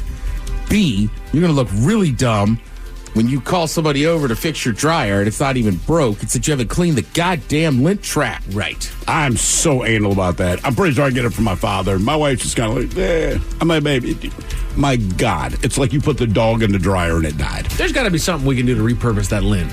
Because it just comes off in a blanket. It's a great fire starter. That's a fact. Yeah. Which is why you don't want it in your filter. Put a little sandwich baggie if you're going camping, and that's pretty good for your kindling. Yeah, I have recently been at somebody's house where they were like, I don't know, the landlord hasn't been over. We were like, we'll go. And look, I don't know much about fixing stuff. Like, let's go look at it. You knew exactly what it was. Yeah, when I saw the lynch, I had to use like soap and water to like scrub it. It was so that dry on there. Yeah. And I was like, you're in your fort. I was very annoyed. 30% of Americans say their partner acts like a baby when they're sick. Oh, that's me. Really? Yes.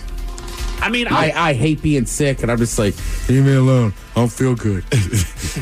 I'll complain a little bit, but I'll still get my stuff done. It's just annoying to me. I feel like S. That's basically my entire commentary. Right. How you feeling now? I still feel like S. And why is it still hanging around? Like, I've had something for about a week and a half. It's slowly tapering off, but last night I was just coughing nonstop. I've been blowing my nose for the last 48 hours, and it's like, I can't believe you can blow your nose, and then half an hour later, you need to blow your nose again, and it's more. Yeah. And has anybody ever eaten soup without burning their tongue? No. That's impossible to do. Yeah. You can put it in your freezer for an hour and a half. It can be frozen over, but somehow that first bite of soup's still going to burn the roof of your mouth. You can't taste anything, but at that point, now you can just taste it all, and it tastes like sick breath. Yeah. Yeah. It's awful. Don't do much when I get sick, but you will hear this at least twice an hour. God. As I'm just basically rubbing my temples or just trying to... Well, the worst is when your kids get sick because, if I get sick or my wife gets sick, we try to distance ourselves from everyone else a little bit. Or, hey, man, no, the kids are sick. They come walking out to 430 degrees and they want to lay on you. And they're just mouth breathing. And I'm like, I am getting your sickness. Thank you so much for leaving the slug trail on my shoulder where your nose is running. Playing games with the brother-in-law over the weekend, I could tell my nephew was going through it. Oh, really? Oh, yeah, he's fighting. He's fighting for his life over there. How old is he now? He's about to turn 4, Miles. Okay. All right, that happened fast. God, it did. Son of a gun. A new study found the average American has about 4 good pairs of underwear in rotation. 4? I have a ton, man. Mm-hmm. But it was one of those... Good pairs. No, solid, man. Okay. Yeah. Like socks and underwear, it's one of those things where, I'm going to buy 40 pairs of each and just put them in the drawer. But keep in mind, the reason why is because that wasn't always the case. And then about 4 years ago, I'm like, babe, why don't we just take the money and buy some freaking underwear? That's the sign you're getting old. Yes. When you find a pair of jeans that fit perfectly, then you buy another pair of the same jeans. Yep. Shirts, I've got probably 12 pairs of underwear. I buy them every 2 or 3 years. They are the same exact. Once I find them, then I'm buying the same color. I'm buying the same with socks like footies. That way they're easier just, when you take them out of the dryer. Yeah. Other than your specialty socks, which you can easily differentiate. Yeah, I've become that guy. I'm one of those people. I have plenty of pairs, but there's only about 4 I wear all the time and wash them. Yeah, those good pairs. Yeah, I don't know why, but you're right. I'm like, these shoes, the band fits better. Yeah. The material feels better. Hell yeah, I'm with you on that. But if you took out socks and underwear, you do a lot less laundry. That is for sure. That is constant battle. I have a pack in my drawer that's a little too new to throw away, but I bought them and I undershot the size. Yeah, they still fit. Right. It's just I'm jam packed in there, man. You're aware of it. I am aware of it. Those are the ones you wear while you're doing the good ones in the laundry. That's how I do it at my house. Bring out this pair while the other stuff's in the laundry. Those are my auction pair that I put on when I'm already uncomfortable. My laundry underwear. That's right. Laundry underwear. I'm sure you guys already knew this, but it is National Blood Donor Month. Of course it is. Yes. I did not know that. You know what else? It's dry January. There's a lot of other stuff about blood you don't know, Ted. All right. The Men's Room Top 10. The Men's Room Top 10. 10 fascinating and fun facts about blood. Those pesky members of the animal kingdom who are responsible for the most deaths every year apparently have a type. And by that type, I mean a specific type of blood they are more attracted to. I'm referring to mosquitoes. They really like to get down with blood type O. I, too, like to get down with the O. But I mean your O face. God. I want to hear him talk dirty. I don't. I'm going to put him in a porn and be like, look, the most important thing is that you describe what you're going to do. He's purely the voiceover artist. Oh, God, yeah. Like singing in the rain or whatever. Whatever he's ever like, mind if I keep the boots on? What if I keep the boots on? Yeah, see? Now you guys all have that image. I know, I do. Great. Just standing there, and it comes on. And nothing but his boots. Yeah. And a Cubs hat. Yes, sir. And dirty ass Cubs hat. Nothing boots. Oh, no. Okay. So these are some fun facts about blood, not for the squeamish. All blood is not red. All right, Ted. Yeah, I guess. Basically, it's not talking about the blood's blue when it's in your veins. No, they're actually saying like crabs have blue blood, earthworms and leeches have green blood. Many invertebrates such as starfish, they have clear or yellowish blood. If you say "I do declare," you have blue blood. I do declare. Patients in the United States use approximately 32,000 pints of blood every day. Damn. 32,000 pints a day. Goodness. I'm kind of shocked they haven't figured out a way to just make blood. You got an artificial heart. Right, all these different things. Sure, but hearing stuff and different things. I'm just kind of surprised. Blood. Like WD-40, but just for your body. Get those arteries nice and slick so you don't have cholesterol in them. Just stick the little red straw in you. Yeah, totally. Most common blood type in the United States. Oh, negative. Oh, positive. Oh, positive. 39% of the population, while the least common blood type is AB negative with only 0.5% of the population. I think you'd say, Canada. Oh, Canada. Anybody know their blood type in here? I think I'm O positive. I think, is that the universal donor? Whatever the universal donor is. That's the most common. That's me. I'm B positive. I don't know about B positive. You don't know yours? I got to look it up. Of course, you're B positive. We got to get Ted to donate blood. That way they'll tell him what his blood type is. I'll go donate some blood. Hell yeah. I got blood to give. We all should, actually, man. It's a good thing to do. It's also good for your body because it starts... the building of new blood is always better than what you got in you. Absolutely. So I have no doubt about that. Cows, much like us, have several different blood types. Anybody, your best guess, how many blood types cows have? I'm going to say 7. 8. 7, 8, Mouse. Skim, D, 2% chocolate. Steve, you're the closest without going over. 800. 800 different blood types. 800 and possibly more blood types. So if you had to give a blood transfusion to a cow, you got to get it right. Does the cow have a universal donor blood type? I guess would be my question. You've got to. You cannot have... If we have like 4 or 6 or however many that we have and we can nail this thing, meanwhile cows have 800, we could probably figure out a universal cow blood. When they stop dying after a blood transfusion. Damn it. It only takes 20 to 60 seconds for a drop of blood to travel from the heart throughout your entire body and back to the heart again. Wow. Okay. 60 seconds, 1 minute. So in the time that I do this particular segment, the Men's Room Top 10, a single drop of blood will have traveled through your entire body 10 times. Damn. Yeah, that's awesome. A red blood cell is around 7 microns in size. Teeny tiny, itty bitty little fella. And if you're wondering how small that is 1/millionth of a meter. Okay. The true millimeter. These are some fun and interesting facts about blood. I know it's not actually the millimeter. Fun and interesting facts about blood. The human body manufactures 17 million red blood cells per second. Okay. Wow.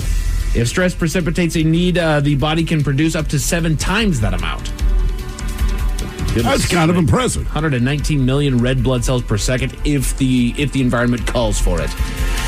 There are 2.4 trillion red blood cells in 1 pint of blood. Jesus. Damn. How did they count it all? Trillion.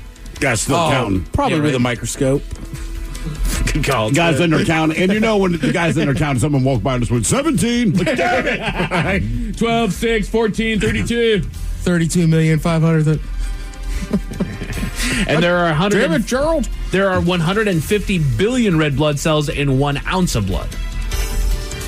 A lot of cells moving around. Yes, sir. They could be lying, but no one's going to count. 10 off. Anybody know how many pints of blood are in your body? Like 10? I think it's less. I think it's like 8.5. You guys are close. It's 8 to 12. 8 to 12. So you're All right in the wheelhouse. Okay. There. Is that based on your size, I guess? Your size, your diet, I would think. Could we be the same person, right? Sure. But I've got like 3 more pints than you do. Is that brag about it? I mean, but is that possible? It's gotta be. Do people with more blood get bigger erections? Like Shaq, right? Shaq's probably got more blood than I do. Yeah, he's probably got 13, 15. But Gary Coleman, I'm hoping he doesn't have the same amount of blood that I do. I got 3.5. Gary, you don't need all that blood, man. Gary can't give blood. Just donate some blood. He just dropped dead. You don't need Well, all he is. Little teeny tiny man. What do you want? It's probably what happened to him. He gave blood. Teeny tiny man with all that blood. I mean, damn. Where they put it on, Gary? It's like a gas tank on your car. Right. Some people, it's like $140 to fill up. So if we have 8 to 12 pints of blood, does anybody have any idea of how much blood a newborn baby has in their body? Brand new, fresh out of the oven. Like out of the oven, Out fresh? the oven, fresh. Half pint. Half a pint. 4 pints. 10. Oh, I can't imagine they have more than a pint in them. 1 cup. One cup of blood? They got 1 cup. Is that why you crying?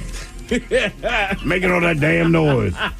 Can't just pop out the womb and say hello. You gotta make a scene. There's a handful of the regulars. The red blood cells carry oxygen to the body's organs and tissue. There are 1 billion red blood cells in 2 to 3 drops of blood, it says. Jesus. Platelets support blood clotting and give those with leukemia and other cancers a chance to live. Oh, thank you, Platelets. red blood cells. That's why you got to be careful with children, man. They got them soft heads and barely any blood. Well, these facts are coming from the bloodless 5-piece skull little from the Rock River Valley Blood Center, so they're doing a lot of donation information in here. The shelf life of donated red blood cells is 42 days. Really? 42 days. Is that, I'm assuming, refrigerated, not room temperature? I'm sure that's right. But that's weird. Like, why do you have to refrigerate blood, but in our body it's cool at 98-some degrees? This is interesting. Like, once it's out of your body, you need to refrigerate it. As long as it's in your body. I wonder if it's because it's moving. Or maybe it's like salami. It's sitting on the shelf, but you got to refrigerate it after Once you open it, that pack. That's right, after you break it Well, open, it's man. the same way, man. You refrigerate after opening. Oh, God. Please refrigerate after opening. Car accident and blood loss victims may need transfusions of 50 pints or more of red blood cells. Wow. Yeah. That's a lot of blood. And they go severe burn victims may need 20 units of platelets during their treatment. They say, Yeah. I mean, that makes more sense. 500,000 Americans donated blood in days following September 11th. Wow. The September 11th attacks. Yeah, it's getting great in here. 94% of blood donors are registered voters. Bone marrow transplant patients can use up to 120 platelets and red blood cells from about 20 people. Hogging it. And then, come on, man. We're being all selfish. And then this is your final fun fact concerning blood. 17% of non-donors cite never thought about it as the main reason for not giving, while 15% said that they're too busy. The number one reason donors say they give is because they want to help others. I just want the cookie. Okay. They do hook you up with a cookie and like a glass of orange juice when it's done. They do, man. They do. Oh, yeah. When I was at school, they just give you as many as you want. What, cookies? Oh, yeah. Oh, they were just the little ones, but they just keep on handing them out. You want them? Keep going. A young man in the UK attempted to get away with burglary, but he left with a little evidence behind at the scene there, Miles. What was the evidence? I'll test your memory at 5:50. Thank you, sir. Headlines are coming up at 5:50. In the meantime, have we made it to drinking time? Somebody out there deserves to be recognized. And the men's room knows just who it is. So to you, we say, bottoms up, sailor. You're the toast of our shot of the day. Drink time it is, and as usual, we head to the drink test and Steve Thrill Hill to find out who we're toasting. Yes, indeed. And today's shot is brought to you by the fine folks at Black Raven Brewing, the fine makers of the Men's Room IPA, and this year, the 20th anniversary lager. And I'm sure they'll be so happy that they're sponsoring today's honoree, because today we toast 53-year-old Donald Calloway of Lake Wales, Florida.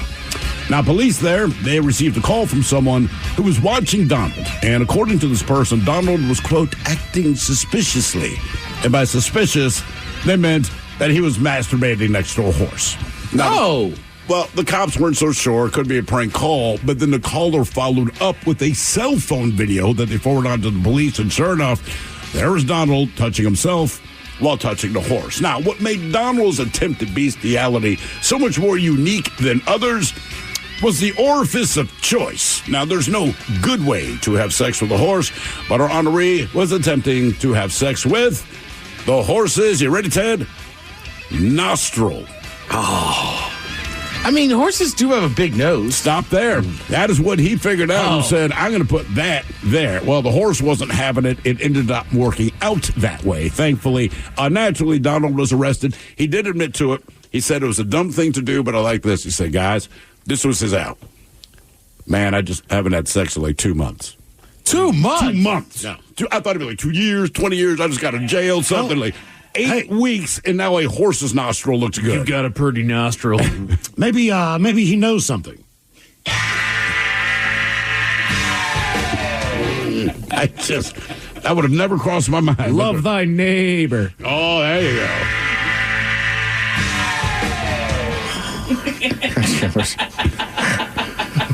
Why the long face?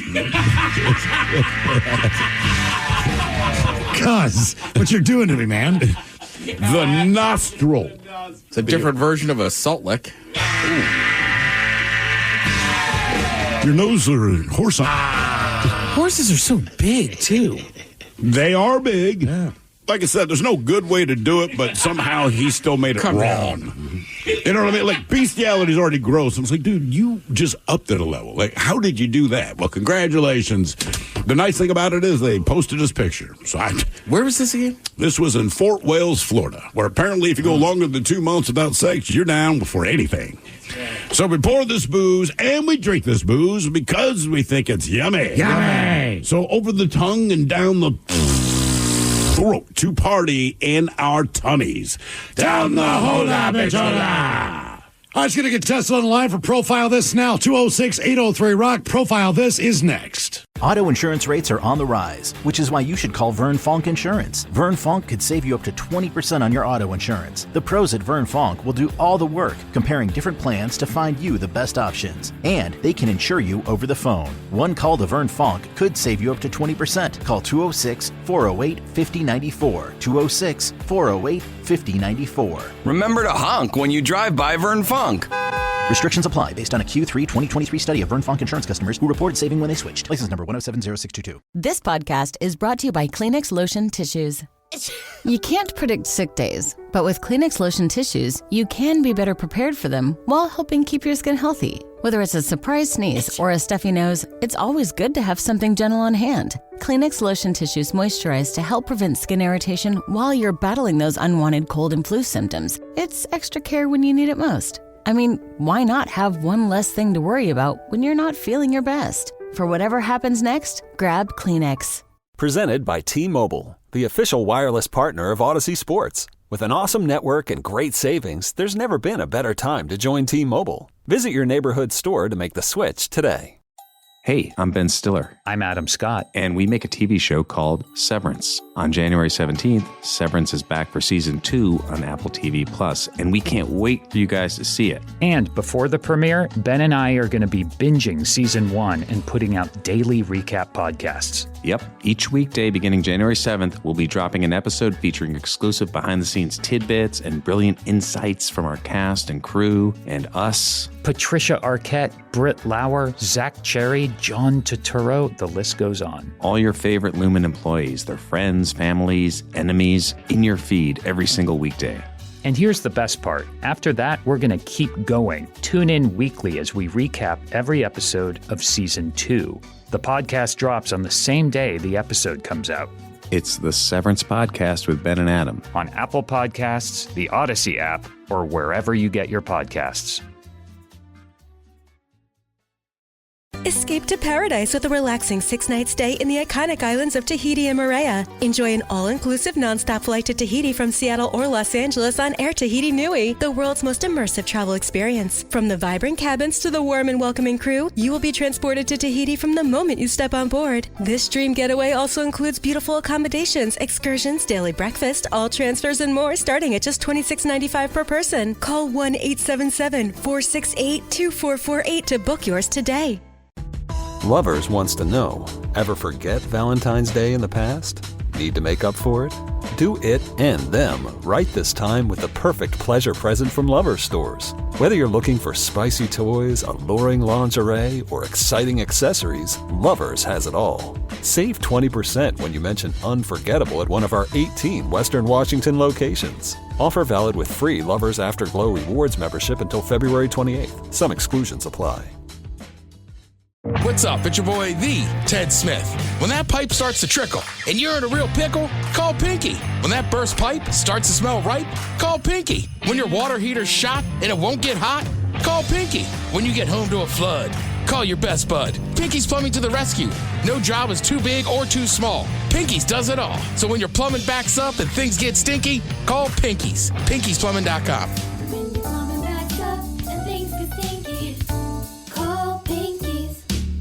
Hey, anyone know what channel the game's on? We know. Download the Sports on What app today and always know how to watch the game. Satellite, cable, or streaming. Sports on What knows the channel the game is on, and you can too. Subscribe today to start your 7-day free trial. Sports on What? We know. The Men's Room presents Profile This. And Stephen Thrill-Hill, could you please tell everyone how Profile This is played? Oh, I sure can, Miles. It's a simple game where we share with you a real-life news story, something that happened right here on planet Earth. And as you listen to the story, based on the stereotypes you believe to be true of people and the decisions that people make, we'll ask you what it is you think makes the story a story. Hello, Dave. Welcome to the Men's Room. Hola, bitches. Hola. All right, Dave, you understand how this here game is played? Yes, I do. Fantastic. You have your choice of one of 3 stories today. We offer you interior decorating, where you guess the foreign object that ended up on the inside of someone. Animalize This, where you guess the animal responsible for causing the problem. And finally today, License to Spill, where you guess the substance that made the mess. Well, let's go with Animalize This.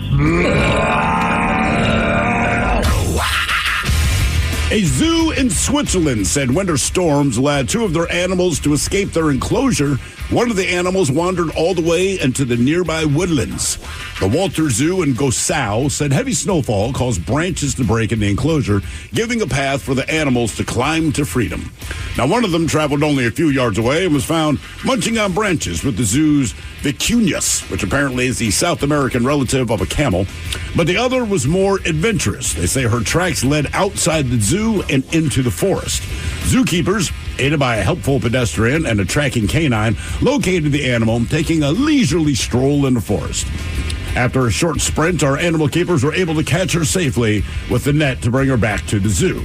Now, the animals were checked over by a veterinarian and determined to be uninjured. They were returned to their enclosure once their escape path was cleared. The question is, what were the animals that escaped? Was it 2 red pandas? Was it 2 emus? Was it 2 macaque monkeys or 2 Arctic foxes? So pandas, emus, monkeys, or foxes, what got out of their enclosure, one of them wandering into the nearby woods? Well, I don't think foxes are vegetarian, so I'm going to rule those out.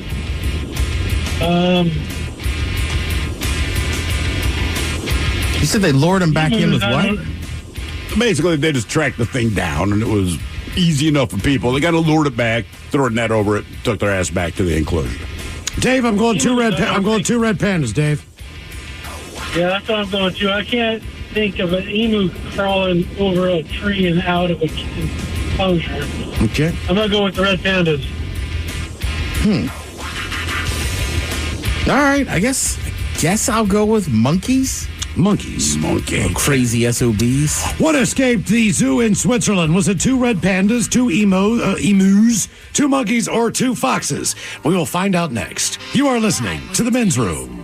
99.9 KISW. We return to the Men's Room with Miles and Thrill. Category is Analyze This on Profile This. We got a zoo in Switzerland that had some storms there, and 2 animals were able to escape their enclosures based on falling down trees that they were able to kind of just get out on.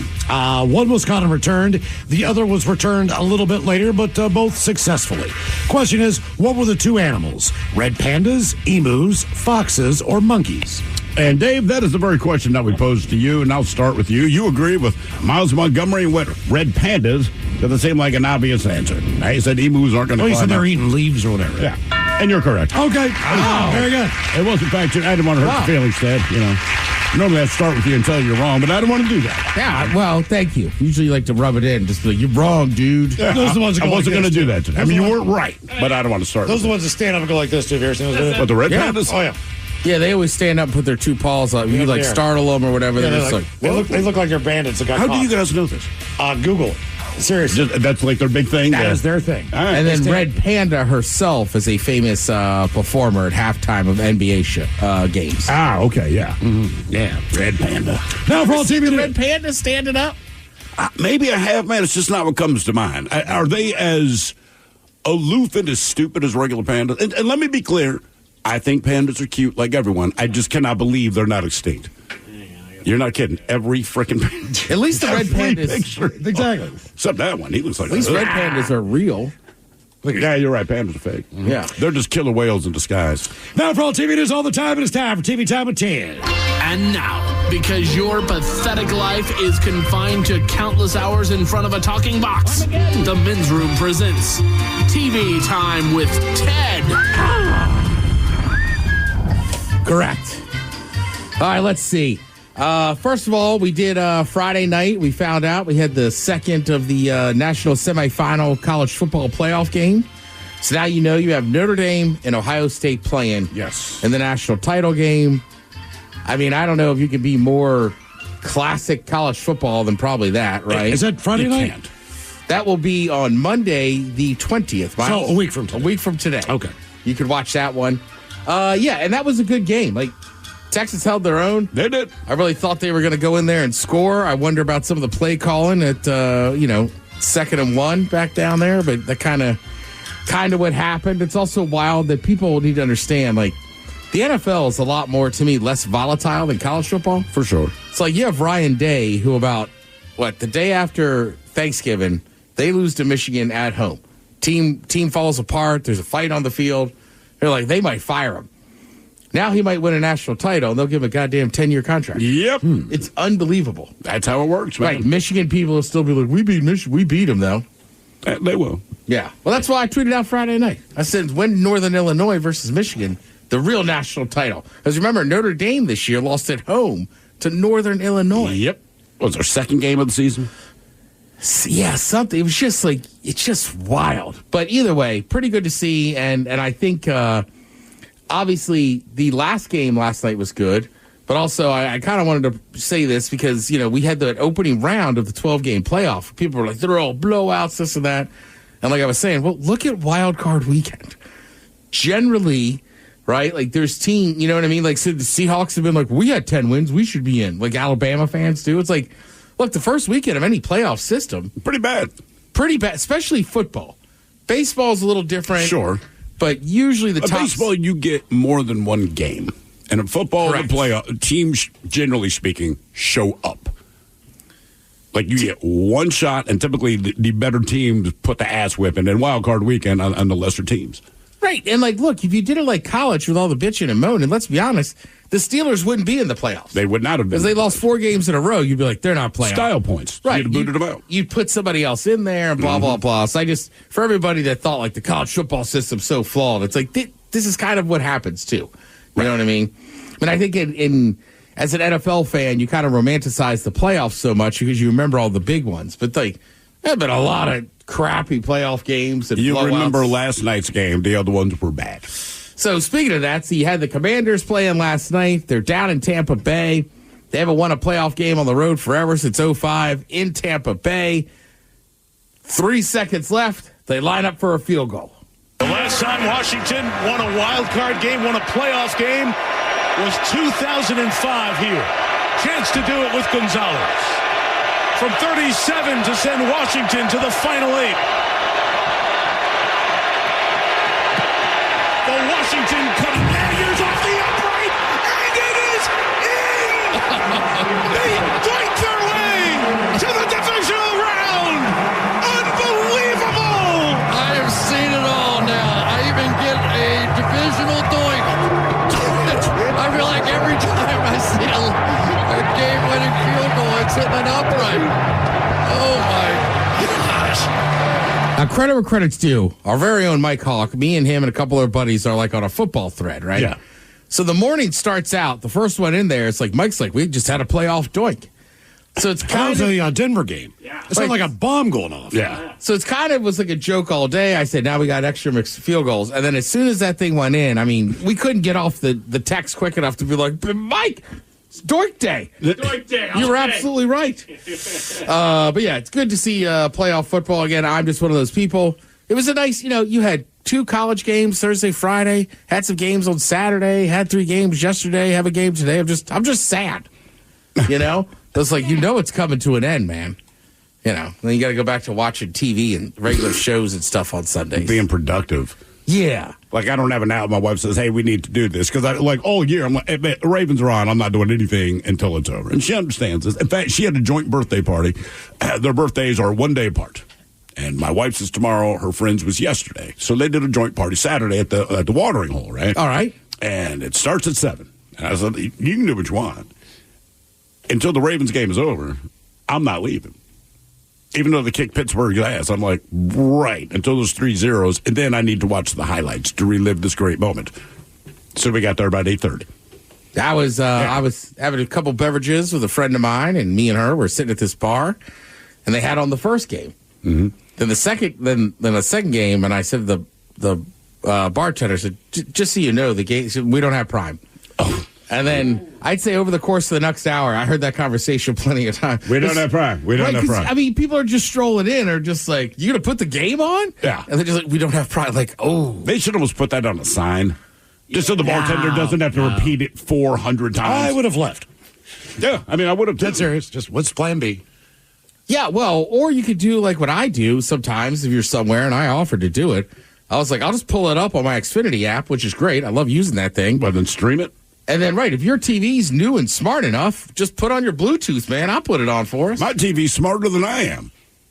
Trust me. I'm always like, I always call my son in the room, like, dude, this is what I want to do. Do this for me. It's just like, Jesus, you're old. I'm like, I am. Do this for me. That's why I have you. That's exactly it. I had to have children when they made smart TVs. Does your kid play Madden? Only all the time, yes. Okay. All right. So the Super Bowl's coming around the corner. There's also the Madden Bowl.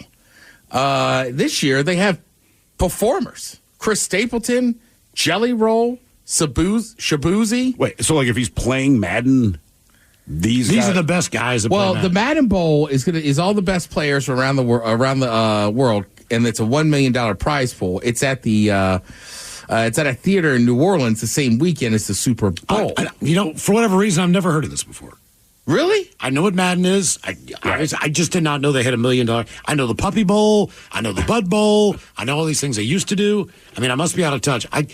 Well, Madden has tournaments all year long. Correct, but I think because they're on YouTube or whatever, I just don't see them. They're not top of mind.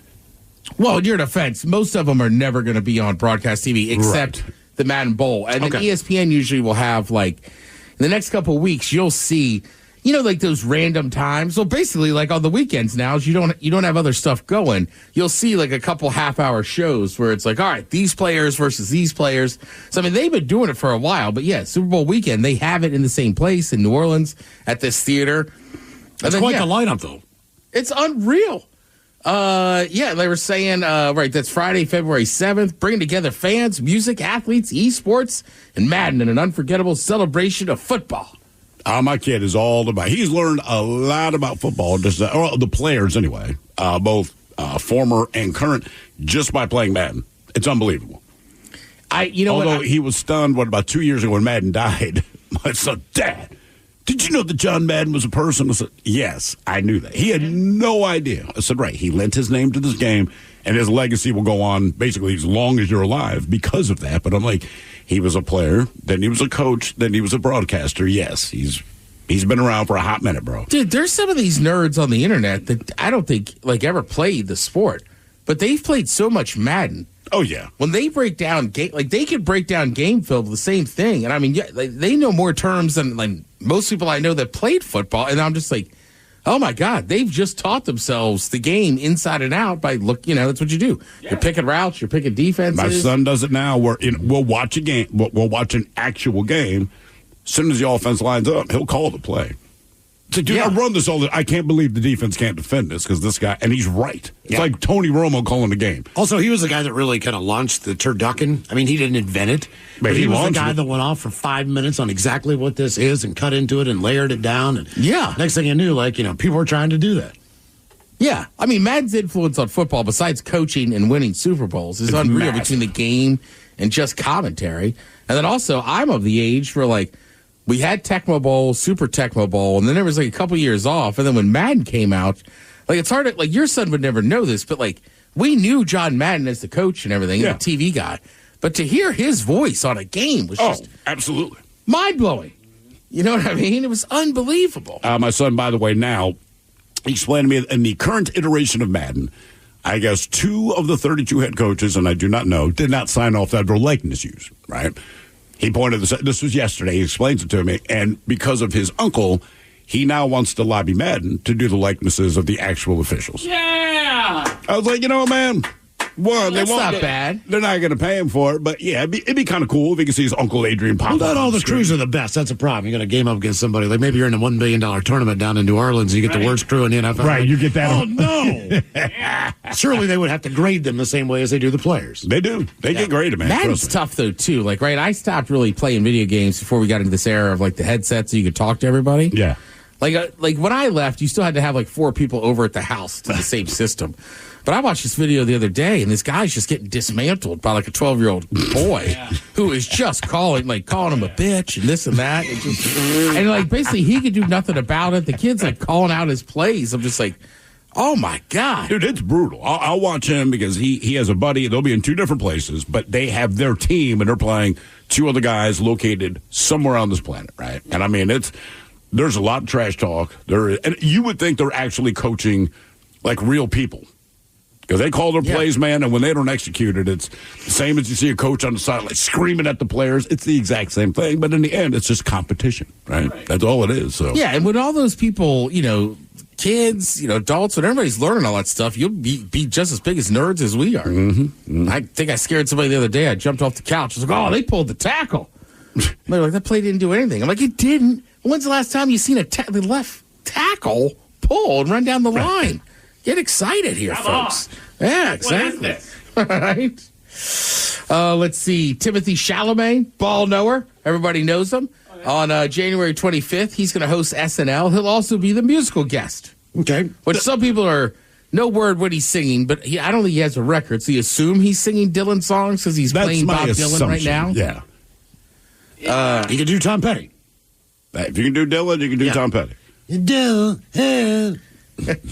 Only 41 people in the show's 50-year history have ever hosted and been their own musical guest. Until now, though, only a handful weren't primarily singers. So generally, like, Ariana Grande does it, you go, okay, but she's a singer. Right.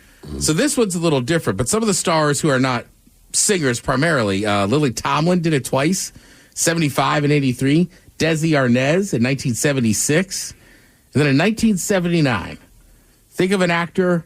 He's crazy. He's been in a lot of films. Nick Nolte.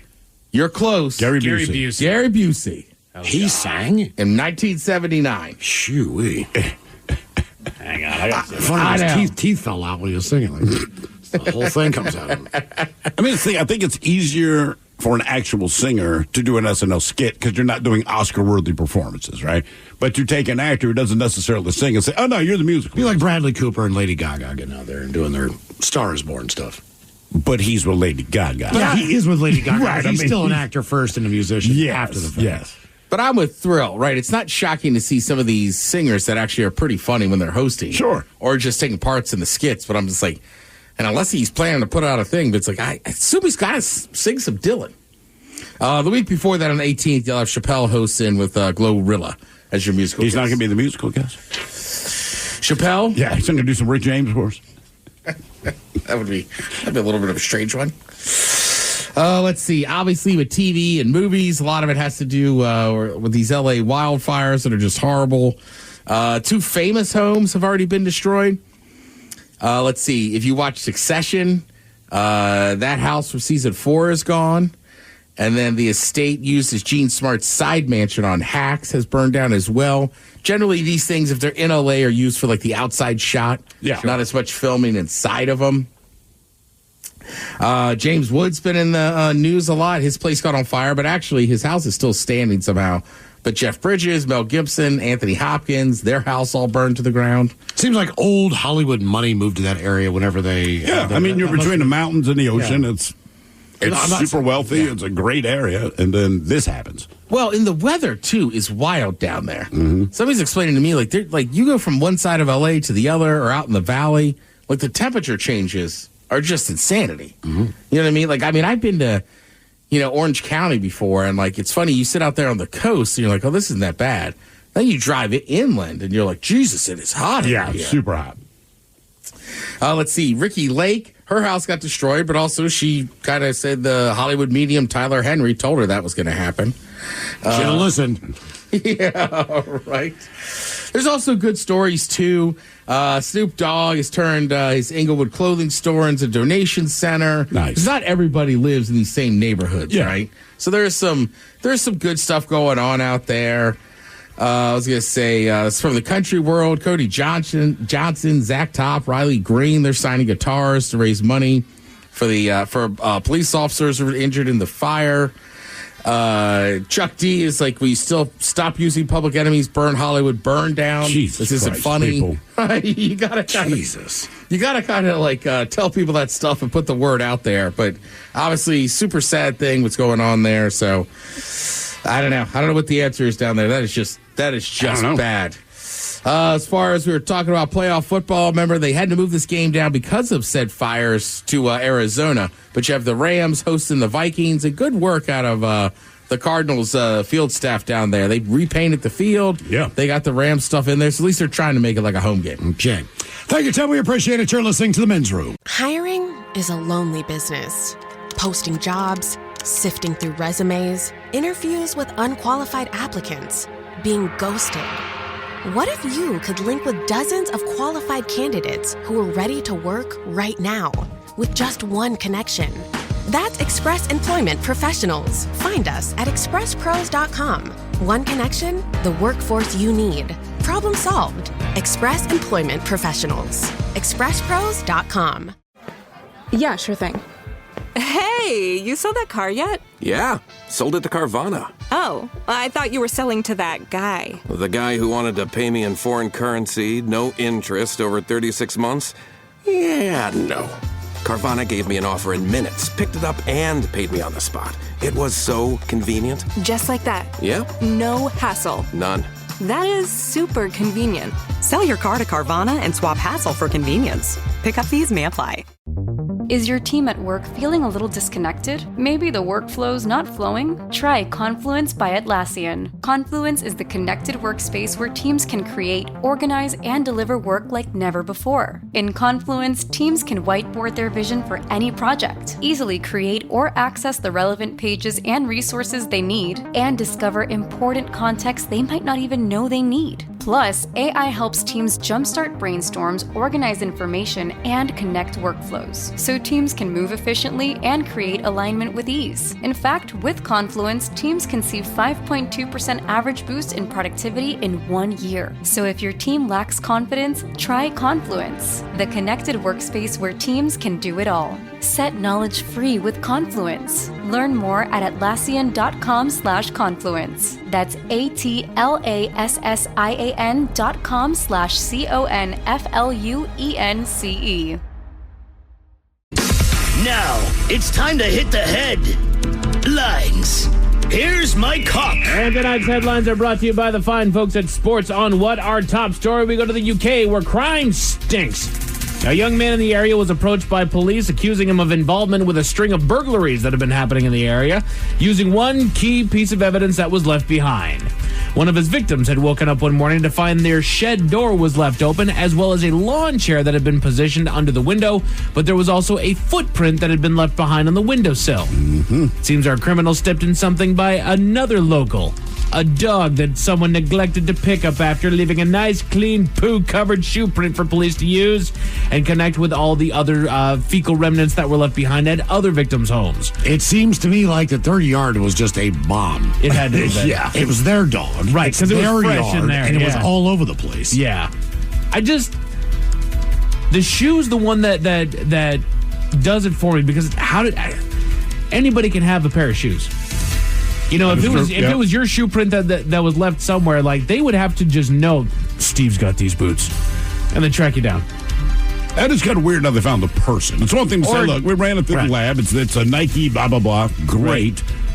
But 10 million people have that shoe. But I suppose you could also just kind of follow tips from other people. Like, hey, I heard Tony's out there just jumping into people's homes. All right, if we go talk to him and all of a sudden, oh, yeah, you do have a little A little dog stain on your shoe there. Yeah, there's something there. Yeah, good work there. So he did cop to it all, and he's facing a handful of charges, as is his accomplice. Accomplice. I almost said it. In other news, a story is just making headlines now that happened a few years ago.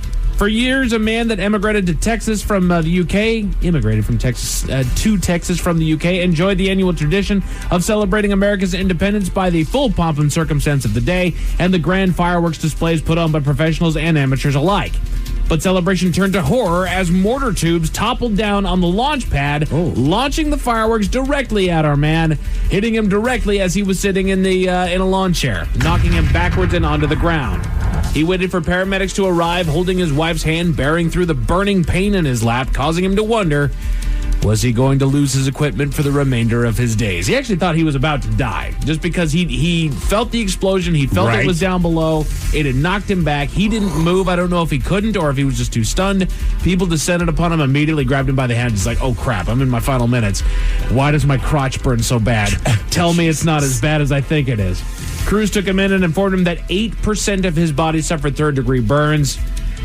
But his kid and caboodles are going to be just fine. He did not care about anything else they said. That's right. I don't care. Get me the skin grafts. Whatever you got to do, man. Yeah, cool.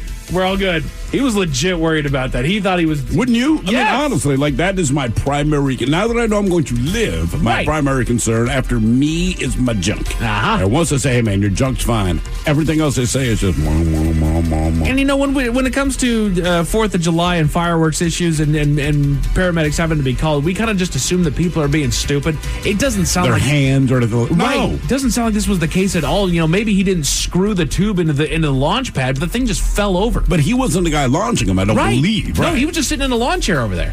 And boom. Zap. Away it goes. Then you got third-degree burns on your crotch. Happy birthday, America. From potentially nothing downstairs to a little too much downstairs, the New York Post recently published a piece on an adult film actress that's sporting more than the average woman.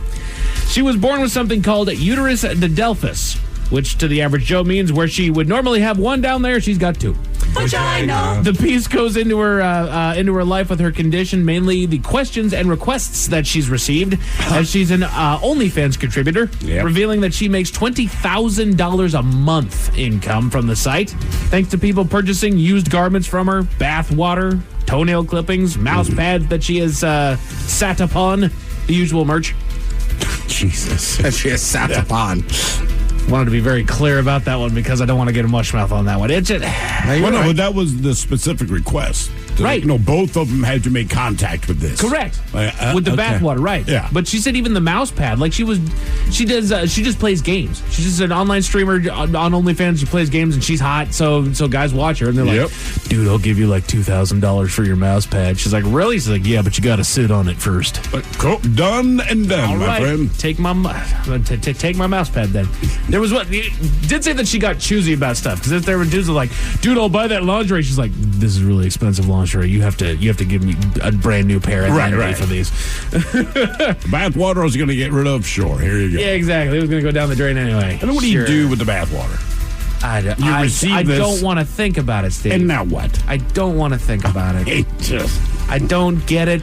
It gets you guys to, you're happy with it, fine. I don't want to know. Yeah. I really, really don't want to know. I brew my tea in it. But just in case those stories have a bad taste in your mouth. Thankfully, there's good news. Down to L.A., where there's a happy ending amidst the wildfire. A local man was not home at the time that the fire broke out and was not able to get out and around the barricades to get back to his house to get his two dogs that were still inside. Fire crews were able to get to the man's home and safely get one of the dogs out of the house, but the other took off at the side of strangers, leading them to report him as missing. Locals kept their eyes peeled and eventually spotted the pup taking refuge in the rubble of his neighbor's home, and he was reunited with his owner. A local NBC reporter was on the scene at the time, and the two found each other again and caught the entire scene. So if you'd like to catch that video, that dude was super happy. Both of them. Yeah, he thought his dog was dead, man. It's always a good time. Men's Room Sports, the Kraken had a whiplash weekend starting with their game in Buffalo against the Sabres, in which they came out with a statement win of 6-2 to prepare them to head into Detroit to take on the Red Wings. where they then got handed themselves and were sent home with a loss of 6-2. Yep. Won 6-2 and then lost 6-2. They got the day off and they make their way to Pittsburgh to take on the Penguins tomorrow afternoon. Yay. Let's go, boys. Pick it up. Come on. For tonight, you got college hoops on CBS Sports, hockey on NHL, pro basketball on NBA Network, and the final game of the NFL wildcard weekend is tonight between the Rams and the Vikings over on ABC and ESPN. As far as your weather, grab your jackets, gang. The cold is coming. Temperatures are dropping to 34 degrees tonight with some light winds bringing in a little bit of cloud covered and fog. That'll open up to tomorrow where we can expect a day a lot like today. Plenty of clouds and fog and a high right around 42. And that is it for your headlines. With that, Mike Hawk is out. Ted, good news just for you. Tomorrow on Sit and Spin, we have the top 10 boy bands of all times. Oh, awesome. Let's get it. Lovely Jolene is coming up next. Yes, indeed, it's all true, but in the meantime, well, we be all about this bitch. So until next time, please do what you do best. And for Aletha's sake, stay beautiful. The Men's Room has been taped before a live studio audience. Wardrobe and makeup provided by Mantastic Limited. This has been a presentation of the Men's Room Radio Network. Oh, man! A Double Flush production.